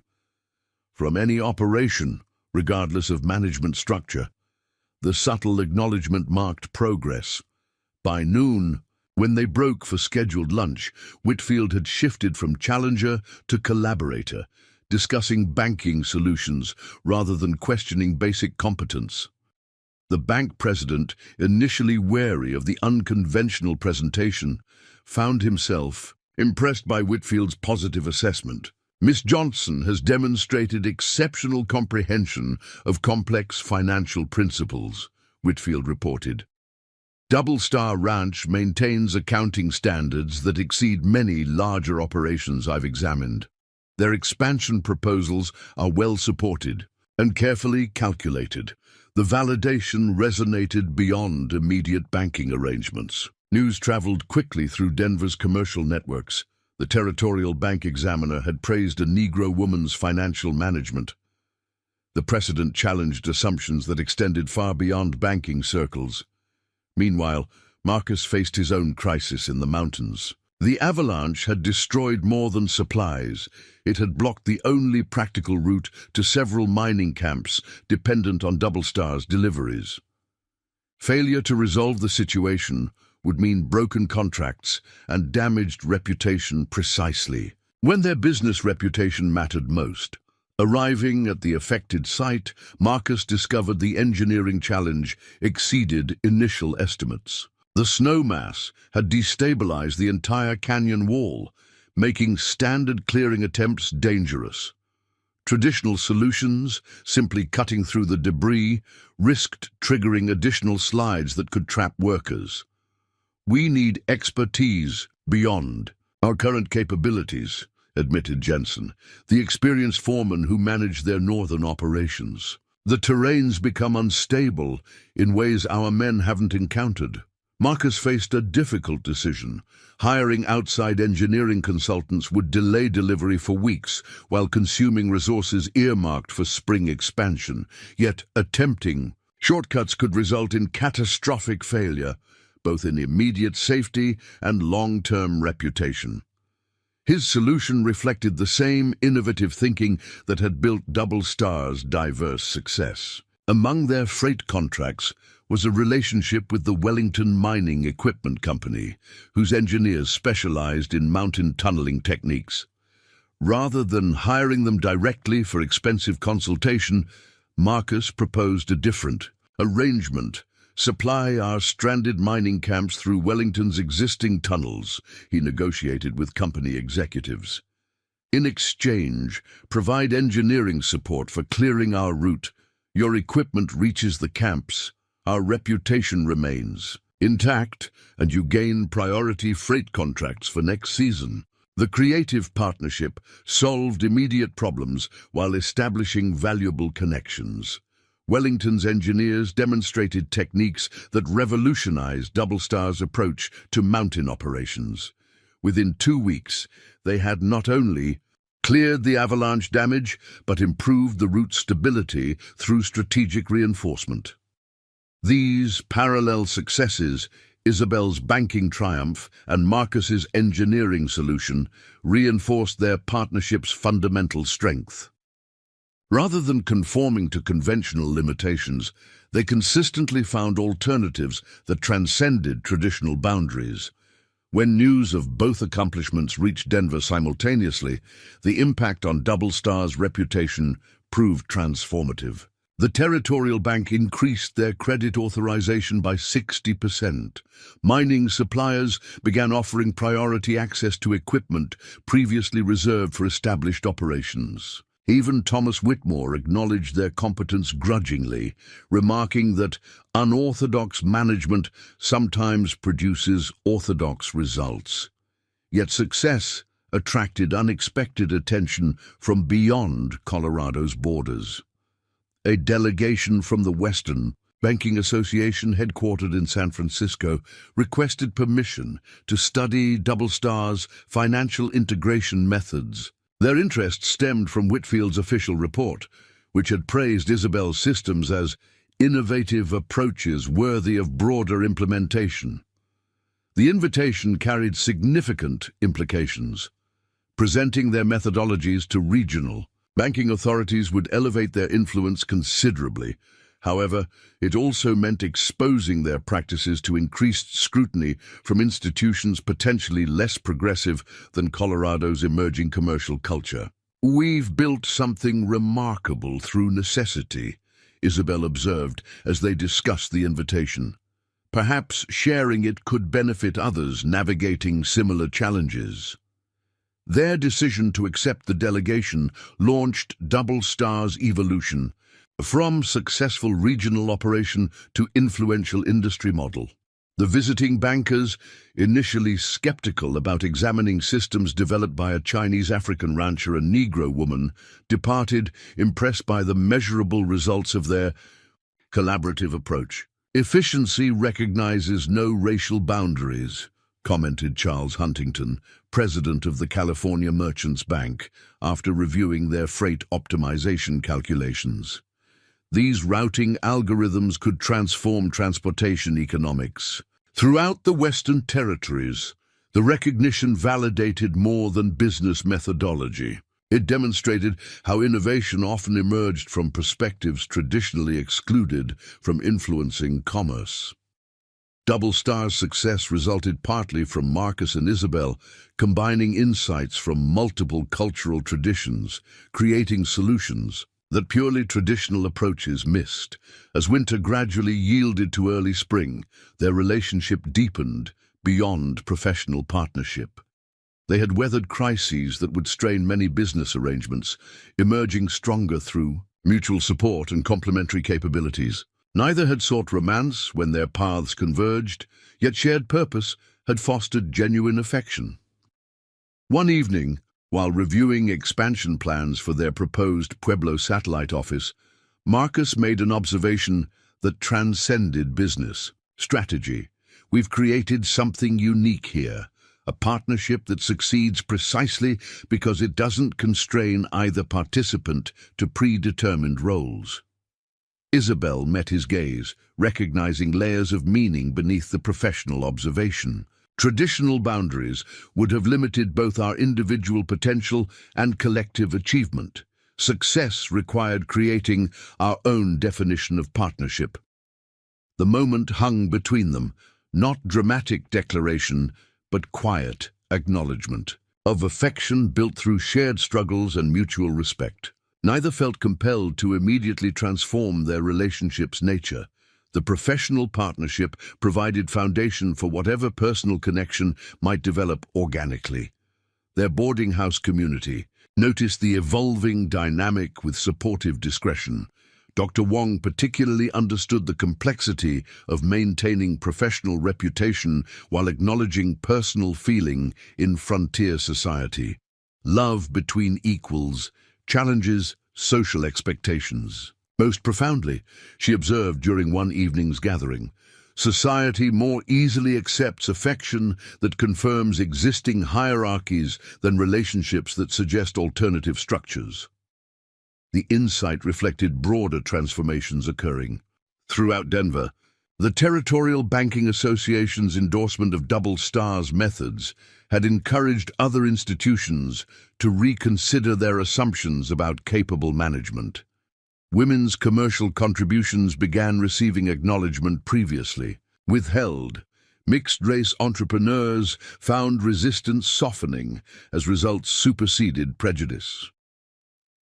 By spring's arrival, DoubleStar Ranch had expanded to include 3 satellite operations, each managed by individuals whose diverse backgrounds once would have excluded them from such responsibility. Maria Santana's brother Manuel oversaw the Pueblo Freight Office. A former Chinese railway engineer managed their growing transportation logistics. Even Clara Reeves had assumed formal responsibilities for coordinating their expanding social obligations. "We're not just building a business," Marcus reflected, as they reviewed first-quarter results showing profits up 65% from previous year.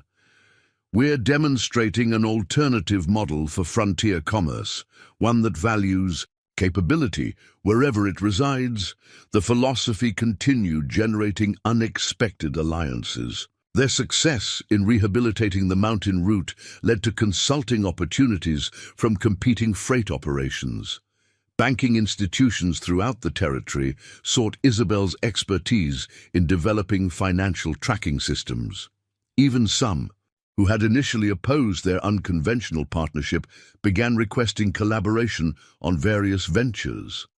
Most surprisingly, James Morrison approached them that spring with a proposal that acknowledged his previous prejudices. "I misunderstood potential when I rejected Miss Johnson," he admitted during a tense meeting. "Now I recognize that my traditional perspectives limit my own success. Would Double Star consider managing freight contracts for my expanding cattle operations?" The request represented more than business opportunity. It symbolized how demonstrable competence could transform even entrenched bias. Rather than gloating over Morrison's implicit apology, they negotiated fair terms that benefited both parties, while establishing new standards for their service agreements. As Denver blossomed into spring, revealing the promise hidden beneath winter's severity, Isabel stood on the balcony of Marcus's office, contemplating their remarkable journey. 8 months prior, she had arrived as a rejected mail-order bride, dark skin deemed unsuitable by a man who couldn't see past superficial categorization. Now she wielded influence that shaped territorial commerce, her analytical capabilities, recognized by banking authorities and business leaders alike. The woman deemed too dark had proven that brightness existed in intelligence, determination, and accomplishment, qualities that recognized no color boundaries. Marcus joined her on the balcony, bringing coffee as spring morning sun painted the Rocky Mountains in shades of amber and rose. No words seemed necessary. Their professional partnership had evolved into something deeper while maintaining the mutual respect that made it extraordinary. Together, they had demonstrated that society's most limiting assumptions often masked its greatest unrealized potential. Their success hadn't required abandoning identity or conforming to restrictive expectations. Instead, they had created space where diverse capabilities could flourish through cooperative effort. The future remained uncharted, but Isabel faced it with confidence, earned through proving herself indispensable not despite her background, but through the unique perspectives it provided. James Morrison's rejection had unknowingly cleared the path to a far more meaningful partnership, one that celebrated rather than concealed the very qualities he had feared. As Denver awakened to another day of possibilities, Isabel understood that true belonging emerged not from acceptance on others' terms, but from creating value that demanded recognition on one's own. She had found not just employment but purpose, not mere partnership, but profound connection, exactly what she'd hoped to discover when leaving Charleston, though in forms she never could have imagined. The summer of 1879 brought unprecedented growth to Colorado Territory, and Double Star Ranch found itself at the forefront of the economic transformation. The railroad companies, recognizing the need for reliable suppliers along their expanding routes, approached Marcus and Isabel with a proposal that would reshape their business entirely. The Denver and Rio Grande Railroad requires consistent provisioning stations every 50 miles along their new southern route, explained Harrison Blake, the railroad's procurement director, as they reviewed maps in Double Star's main office. Current suppliers lack the organizational capacity to maintain predictable inventory across multiple locations simultaneously. Isabel studied the logistics carefully, her mind already calculating the scope of such an undertaking. "You're describing a supply chain system that would require real-time communication across hundreds of miles, coordination with diverse local suppliers, and precise forecasting of demand variations." Blake's eyebrows rose appreciably. "Precisely. Few operations demonstrate the administrative sophistication required. Your reputation for reliable delivery during this winter's emergencies drew our attention to Double Star's capabilities." The opportunity excited and daunted them both. Accepting would triple their operational scale virtually overnight, demanding innovations in management that would push their systems to new limits. Declining might signal to the broader business community that Double Star had reached its ceiling. "Will need additional personnel," Marcus observed, tracing the proposed route. "Each supply station requires local managers who understand both our standards and regional peculiarities. That's at least 15 new supervisory positions, plus support staff. And we'll need to develop training systems that can transfer our protocols rapidly to new managers," Isabel added, already conceptualizing the challenge. "The margin for error decreases significantly when dealing with railroad schedules." Their decision to accept launched Double Star into what local newspapers dubbed the Great Supply Expansion. Over the following weeks, they transformed their operation from concentrated excellence to distributed efficiency. Isabel's organizational genius proved crucial. She developed standardized training manuals, created clear communication protocols, and established quality control measures that maintained consistency across distances. The search for qualified managers revealed unexpected resources. Rebecca Cohen's literacy classes had created a pool of educated workers often overlooked by traditional recruiters. 2 of her Chinese students, skilled in both English and bookkeeping, became invaluable logistics coordinators. Several Mexican merchants who'd worked with their freight operations possessed natural management abilities, enhanced by bilingual capabilities perfect for diverse workforce supervision. "We're not just hiring managers," Isabel reflected during one recruitment interview. "We're identifying leaders who've been systematically excluded from leadership opportunities. Their fresh perspectives may prove our greatest advantage. Indeed, the diverse management team brought innovations that Marcus and Isabel hadn't anticipated. Juan Morales, a former vaquero who assumed supervision of the Southern Supply Depot, introduced horsemanship training that reduced transportation accidents by 40%.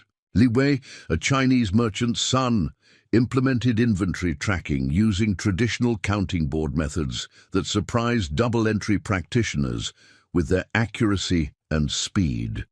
The pressure of rapid expansion, however, created friction within their established routines. For the first time since forming their partnership, Marcus and Isabel disagreed fundamentally about direction. The dispute arose over Isabel's proposal to decentralize financial authorization, allowing supply station managers to approve expenditures up to $50 without central permission. "That degree of trust could expose us to significant loss," Marcus argued during a tense evening discussion in his office. "Fraud investigations alone would consume resources we can't spare during this expansion. And yet maintaining central control over every minor decision will paralyze our operations," Isabel countered, gesturing to the communication delays that already challenged their growing network. "Managers must possess both authority and accountability to respond effectively to local conditions." Their disagreement represented more than practical logistics. It reflected philosophical differences about organizational trust and control. Marcus's experiences had taught him caution about delegation, while Isabel's perspective emphasized empowering qualified individuals to exercise judgment. The resolution came through compromise, born of mutual respect. They implemented a graduated authorization system. New managers received limited approval power that increased based on demonstrated reliability. The approach satisfied both Marcus's need for oversight and Isabel's vision of distributed authority. "We've created something unprecedented," Marcus acknowledged after finalizing the policy. "Not just a business expansion, but a management philosophy that adapts to frontier needs while maintaining fiscal responsibility." The strain of expansion, however, took unexpected personal tolls. Their previous rhythm, morning strategic sessions, afternoon problem-solving, evening planning, became fragmented by constant travel demands. Marcus spent increasing time visiting remote supply stations, while Isabel managed the growing complexity of central operations. During one of his extended journeys to the southern depots, a crisis emerged that tested their long-distance communication systems. A suspected smallpox outbreak threatened the mining camp served by their Pueblo station, potentially disrupting essential supplies to vulnerable communities. The Territorial Health Board demanded immediate response plans, but railroad regulations prohibited unilateral actions that might spread contagion. Without Marcus present, Isabel faced the decision alone. She coordinated with Dr. Wong to establish medical protocols, negotiated with railroad officials for emergency exceptions, and arranged supply deliveries that maintained isolation requirements while ensuring miners received necessary provisions. Her actions prevented panic while protecting public health, a balancing act that previous business experience had never required. When Marcus returned to discover the crisis resolved, his mixed emotions revealed deeper currents in their relationship. Pride in her capability competed with concern about the burdens she'd shouldered alone, while gratitude for her competence mixed with guilt over his absence during emergency. "You managed brilliantly," he acknowledged, reviewing the detailed records she'd maintained throughout the crisis. "Though I regret leaving you to handle such responsibility without support."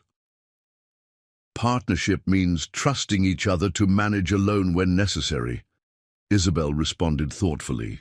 "Our success has always depended on recognizing each other's capability, not proximity." The exchange crystallized a fundamental truth about their evolving relationship.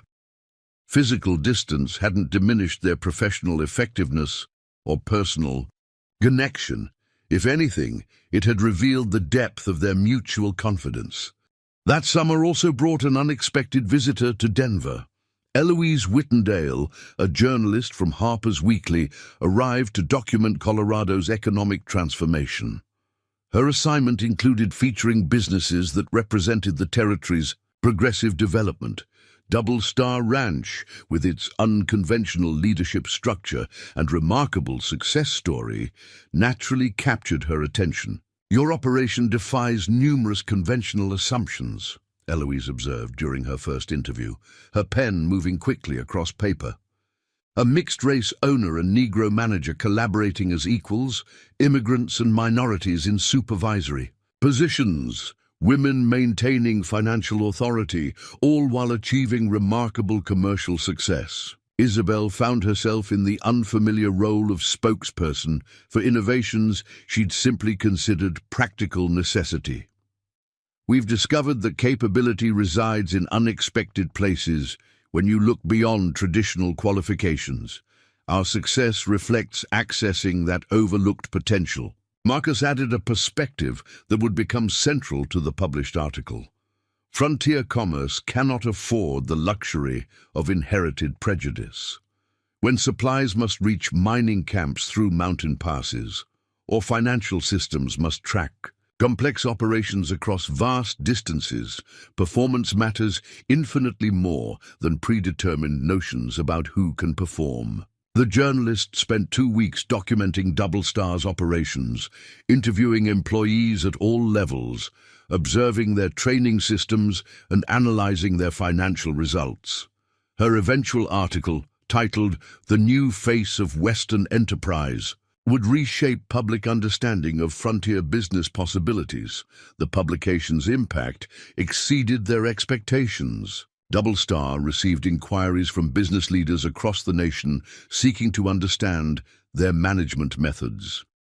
Several Eastern universities requested copies of their training manuals for case studies on organizational innovation. Most remarkably, the territorial legislature invited testimony about labor practices that could inform upcoming laws regarding workplace equality. "We've become accidental revolutionaries," Isabel remarked wryly while preparing for their legislative testimony. "All we sought was efficient operation." "Perhaps true revolution comes through demonstrating better alternatives rather than demanding change," Marcus suggested. "We've shown that inclusive practices produce superior results. The evidence now challenges others to justify exclusionary traditions." Their legislative testimony generated intense debate across the territory. Conservative elements denounced their approach as dangerous experimentation that threatened social stability. Progressive voices celebrated proof that merit-based practices enhanced rather than undermined economic prosperity. Senator Julia Hennessy, one of few female legislators in the territory, summarized the testimony's significance during closing remarks.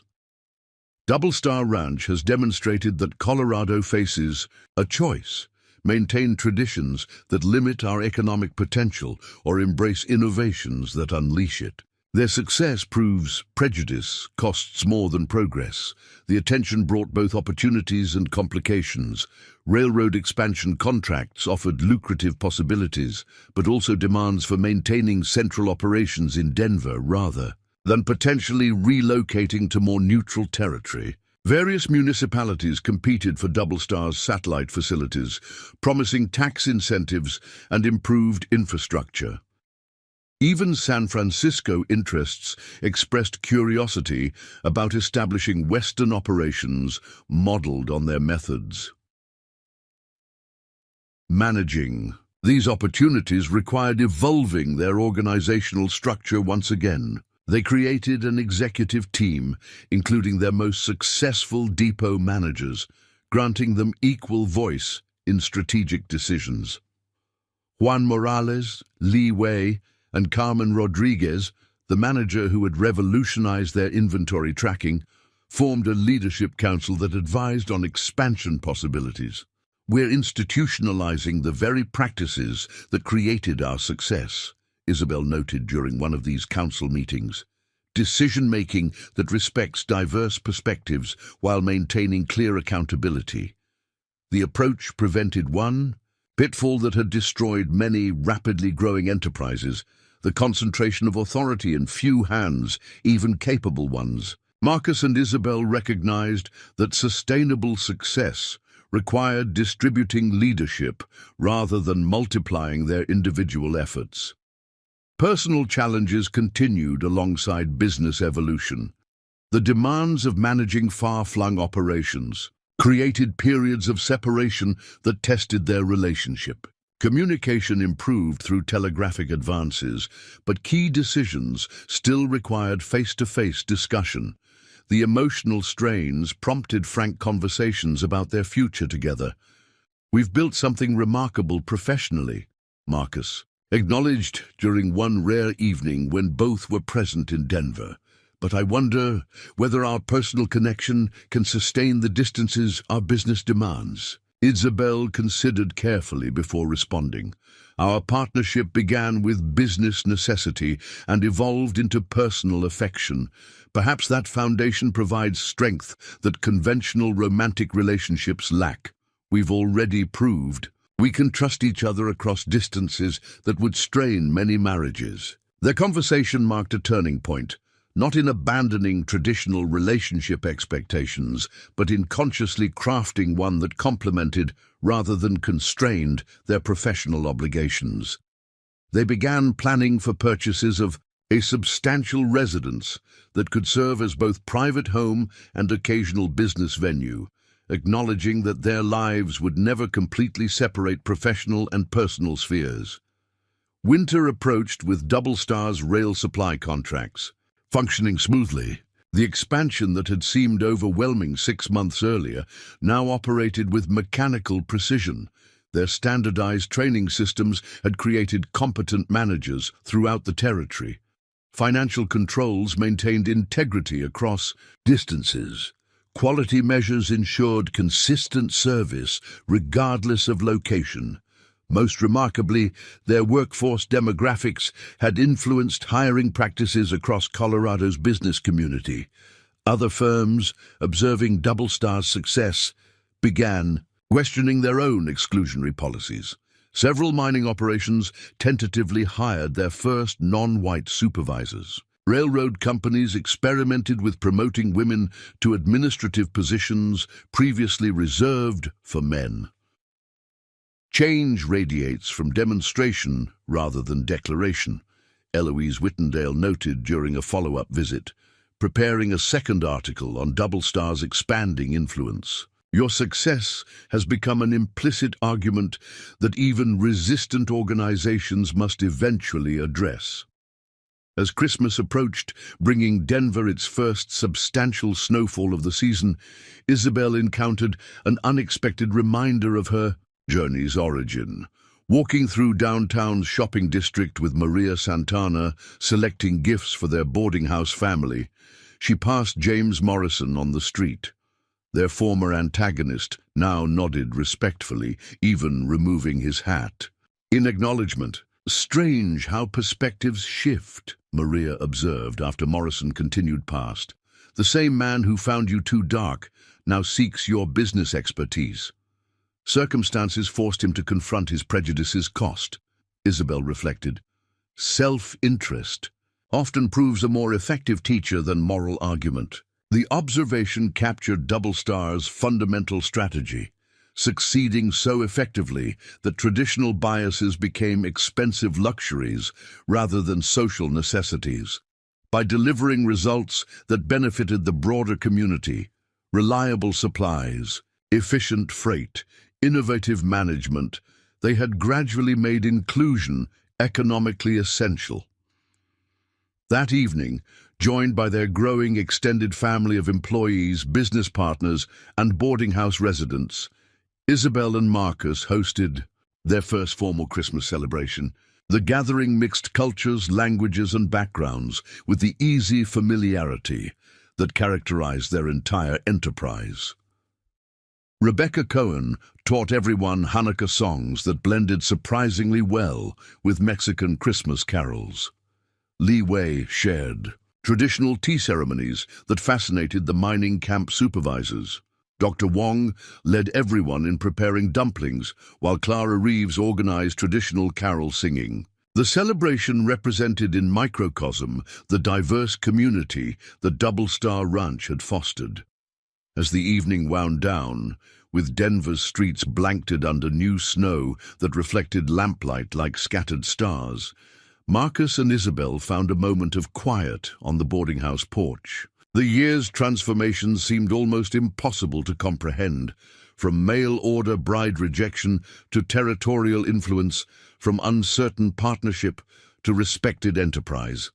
A year ago, I arrived in this territory deemed too dark for marriage, Isabel reflected, her breath visible in the cold air. Tonight, we've demonstrated that society's most limiting judgments often obscure its greatest possibilities. Marcus moved closer, sharing warmth against the winter chill. We've done more than succeed commercially. We've proven that strength multiplies when different capabilities unite rather than compete. Below them, Denver's lights twinkled across the growing city, each illumination representing lives touched by the opportunities expanding throughout the territory. Above, stars shone with crystalline clarity in the thin mountain air, suggesting infinite possibilities beyond current horizons. The boy who had grown up hearing his parents speak of building bridges between cultures had found a partner who embodied that philosophy entirely. The woman who had arrived seeking security through conformity had discovered power through transcending limitations. Together, They faced the coming year with confidence earned through demonstrating that prejudice was ultimately a burden society could no longer afford. Their example spread quietly but persistently through the territory's business networks, challenging assumptions and expanding opportunities with each successful contract, every promoted employee, and all the small victories that accumulated into transformation. As midnight approached, signaling Christmas Day's arrival and another year's beginning, they returned inside to join their celebration. The future remained unwritten, but its authors had already proven their capacity to craft remarkable narratives from materials others deemed unsuitable. Sometimes the most profound revolutions began not with grand declarations, but with two people deciding that capability mattered more than convention, partnership counted above prejudice, and excellence could emerge from collaborations that tradition would never have proposed. In Colorado Territory's evolving economy, Double Star Ranch stood as proof that society's most rigid boundaries often guarded its greatest unrealized potential. Opening those boundaries required only courage to recognize value wherever it resided and wisdom to understand that shared success transcended individual achievement.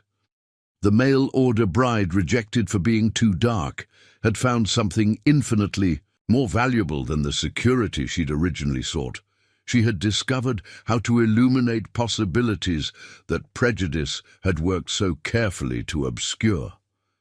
The following year brought an invitation that would complete Isabel's remarkable transformation. The International Women's Congress in Chicago requested her presence as a keynote speaker on business innovation.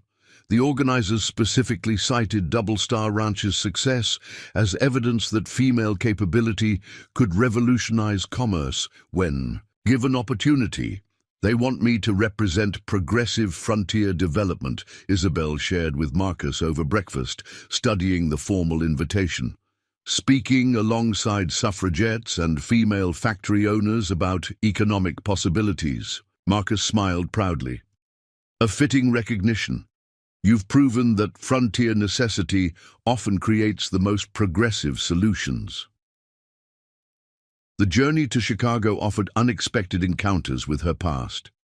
At the Union Pacific Depot in Omaha, she recognized a familiar figure purchasing tickets, Thomas Whitmore, her former business competitor, now appearing humbled by circumstances. Their paths crossed intentionally as he approached with uncharacteristic hesitation. "Miss Johnson," he addressed her formally. "I understand congratulations are in order for Double Star's latest achievements. The Denver newspapers have chronicled your influence throughout the territory." "Thank you, Mr. Whitmore. I trust your operations are faring well?" His expression revealed struggle. "Less successfully than I might wish. Perhaps I was too slow recognizing that traditional methods alone cannot sustain modern enterprise." Admission marked how thoroughly their business model's success had challenged established practices. Even former adversaries now acknowledged the necessity of innovation that embraced rather than excluded diverse capabilities. Chicago itself proved both familiar and alien to Isabel. The urban energy reminded her of Charleston's Port District, yet the rapid industrialization and towering architecture spoke to possibilities impossible in the South. The Women's Congress gathering drew attendees from across North America, reformers, entrepreneurs, educators, all united by belief in expanding female participation in public life. Her keynote address drew the largest audience of the conference. Standing before hundreds of women whose paths had diverged dramatically from traditional expectations, Isabel spoke not from notes, but from experience. 2 years ago, I traveled west seeking security through marriage. A rancher rejected me for being too dark, deeming me unsuitable for his vision of frontier life. That rejection became liberation. From predetermined roles, from others' limitations, from believing my worth required external validation. She described how Marcus Chen Washington had offered partnership based on capability rather than convention, how their diverse workforce had generated innovations that homogeneous management missed, how success emerged through embracing rather than fighting differences. The frontier teaches us that survival demands collaboration across boundaries. In Colorado, we've discovered that prejudice is not only morally incorrect, but economically inefficient. When you exclude talent based on race, gender, or origin, you exclude solutions to challenges that require all perspectives. Her words resonated powerfully. After the speech, women crowded forward with questions, stories, challenges. Many faced similar struggles. Capable minds constrained by social expectations, professional skills, dismissed due to gender or background, talents valued only within narrow domestic spheres. Among the attendees, one woman approached with particular impact. Charlotte Whitmore, Thomas Whitmore's daughter, introduced herself with quiet determination. "Your story inspired me to question my own family's assumptions. I've been managing my father's accounts in secret, believing my education would be wasted if he knew women in our family could master finance." The conversation revealed how Doublestar's influence rippled beyond direct business relationships. Success stories traveled through newspapers, letters, and conversations, empowering others to challenge inherited limitations. Returning to Denver, Isabel found the city transformed by early spring, buildings growing taller, streets expanding, wider, commerce becoming more sophisticated. Doublestar Ranch had evolved alongside its surroundings. Their reputation for efficient, inclusive operations now attracted investment opportunities previously reserved for Eastern corporations. The Railroad Commissioner's Office requests we bid on the central contract for the transcontinental route expansion, Marcus informed her upon her return. "They've specifically noted our success integrating diverse management styles as crucial for serving the expanded territory. The opportunity represented their greatest challenge yet, coordinating supplies across thousands of miles, managing crews speaking multiple languages, navigating regulations varying by state and territory. Yet it also offered chance to demonstrate that their philosophy could scale to national significance. Their proposal incorporated everything they'd learned: decentralized decision-making with standardized quality controls, training programs that valued diverse skills, financial systems integrating traditional and innovative practices. The document itself became a testament to their partnership, Marcus's strategic vision woven through Isabel's analytical framework. 2 weeks after submission, Commissioner William Baldwin arrived personally to discuss their bid. His presence in Denver attracted significant attention, as railroad contracts often determine territorial economic fate. "Your proposal stands unique among submitted options," he acknowledged during their presentation. "Most bidders emphasize expansion speed or cost reduction. You've prioritized sustainable systems that adapt to changing conditions. Rapid growth without sustainable structure collapses under its own weight," Isabel responded. "We've learned that investing in diverse, capable management creates resilience that outlasts economic fluctuations." Baldwin nodded thoughtfully. "Your Chicago speech drew considerable attention in Washington. Several legislators now question whether federal contracts should continue excluding small operations and minorities simply for lacking traditional credentials." The observation suggested their influence extended beyond Colorado's boundaries. Their success challenged not only local prejudices, but national contracting practices that perpetuated exclusion through bureaucratic tradition. During the contract deliberation period, personal matters demanded attention. Marcus and Isabel had functioned effectively as business partners for nearly 2 years. Their professional achievement masked an unresolved question about their relationship's future. One evening, while reviewing expansion projections, Marcus set aside papers to address what neither had explicitly discussed since their Christmas conversation.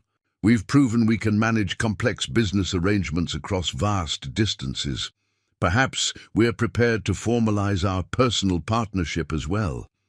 Isabel looked up from her calculations, recognizing the significance of his carefully chosen words.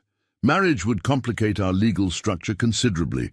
Joint ownership laws vary by territory, and our business requires careful negotiation of separate authorities. I agree, which is why I propose we redefine marriage rather than conform to its traditional structure. Our business partnership established precedent. Why not apply those principles personally?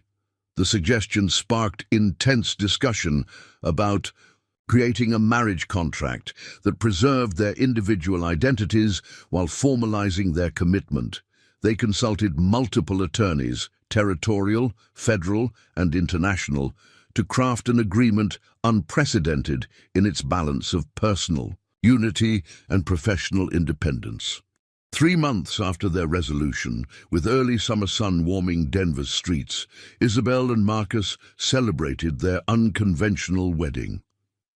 The ceremony occurred at the boarding house garden, officiated by a progressive minister who accepted their modified vows. Attendees included their entire extended business family, depot managers who'd traveled hundreds of miles, boarding house residents who'd supported Isabel's transition, Chinese merchants who'd connected with Marcus's vision.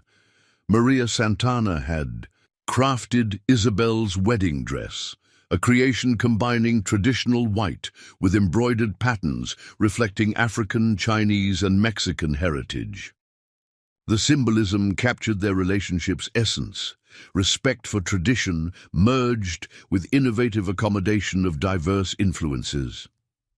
"We've created something unprecedented," Dr. Wong observed during the reception. "Partnership that maintains boundaries while transcending them. Commitment that enhances rather than constrains individual capability." That evening brought news that completed their personal triumph with professional validation. The Railroad Commission had awarded double Star Ranch the Central Route contract, the largest private freight agreement in territorial history. The decision cited their revolutionary management practices that optimized diverse workforce capabilities and established new standards for equitable commerce. As celebrations continued around them, Marcus and Isabel slipped away to the office, balcony overlooking Denver. The city spread before them like constellation of opportunities, each light representing lives touched by their determination to prove prejudice unnecessary for prosperity. "James Morrison rejected me for being too dark to grace his household," Isabel reflected, her hand finding Marcus's. "Now we'll grace the pages of commerce history." History written by those who refuse to accept society's imposed limitations. Marcus added, "Your skin's richness reflects the depth of your mind and spirit, qualities that illuminated possibilities Crawford couldn't comprehend." Below them, Denver pulsed with frontier energy, matched by increasing sophistication. The railroad terminus they would soon help establish would connect east and west, bringing together diverse peoples whose combined capabilities could revolutionize an entire nation's development. Their story wouldn't end here. The railroad contract would establish precedents for federal contracting reform. Their marriage model would inspire other professional couples seeking equality within commitment. The management philosophy they'd developed would influence business schools emerging across the growing country. But in this moment, under Colorado's crystalline sky, they savored the profound truth their journey had revealed. Society's most rigid boundaries often guarded its greatest unrealized potential. Opening those boundaries required simply the courage to recognize worth wherever it resided, and wisdom to understand that shared success meant more than individual achievement. The mail-order bride, rejected for skin tone, had become a territorial leader whose influence shaped national commerce. The mixed-race rancher who'd offered partnership to a desperate stranger now commanded resources to transform frontier development. Together, they had proven that prejudice was ultimately society's most expensive mistake, a cost that frontier necessity could no longer afford. Their love story wasn't traditional romance, but something potentially more powerful. Mutual recognition between capable souls who refused to let others' limitations define their destinies. As Denver's lights flickered below and the future stretched, infinite above them, Isabel and Marcus faced what lay ahead, with confidence earned through demonstrating that excellence emerged most brilliantly when diverse lights refused to dim themselves for others' comfort. Sometimes, the most profound revolutions began quietly, with two people deciding that partnership mattered more than prejudice, that capability counted above color, and that love's truest expression came in recognizing and celebrating the full humanity of another. The dawn that would follow promised new challenges, fresh opportunities, and continued growth, but it would find them facing it together, partners in every sense, ready to illuminate possibilities that others still considered impossible. Up next, you've got two more standout stories right on your screen. If this one hit the mark, you won't want to pass these up. Just click and check them out. And don't forget to like, subscribe, and turn on the notification bell so you don't miss any upload from us.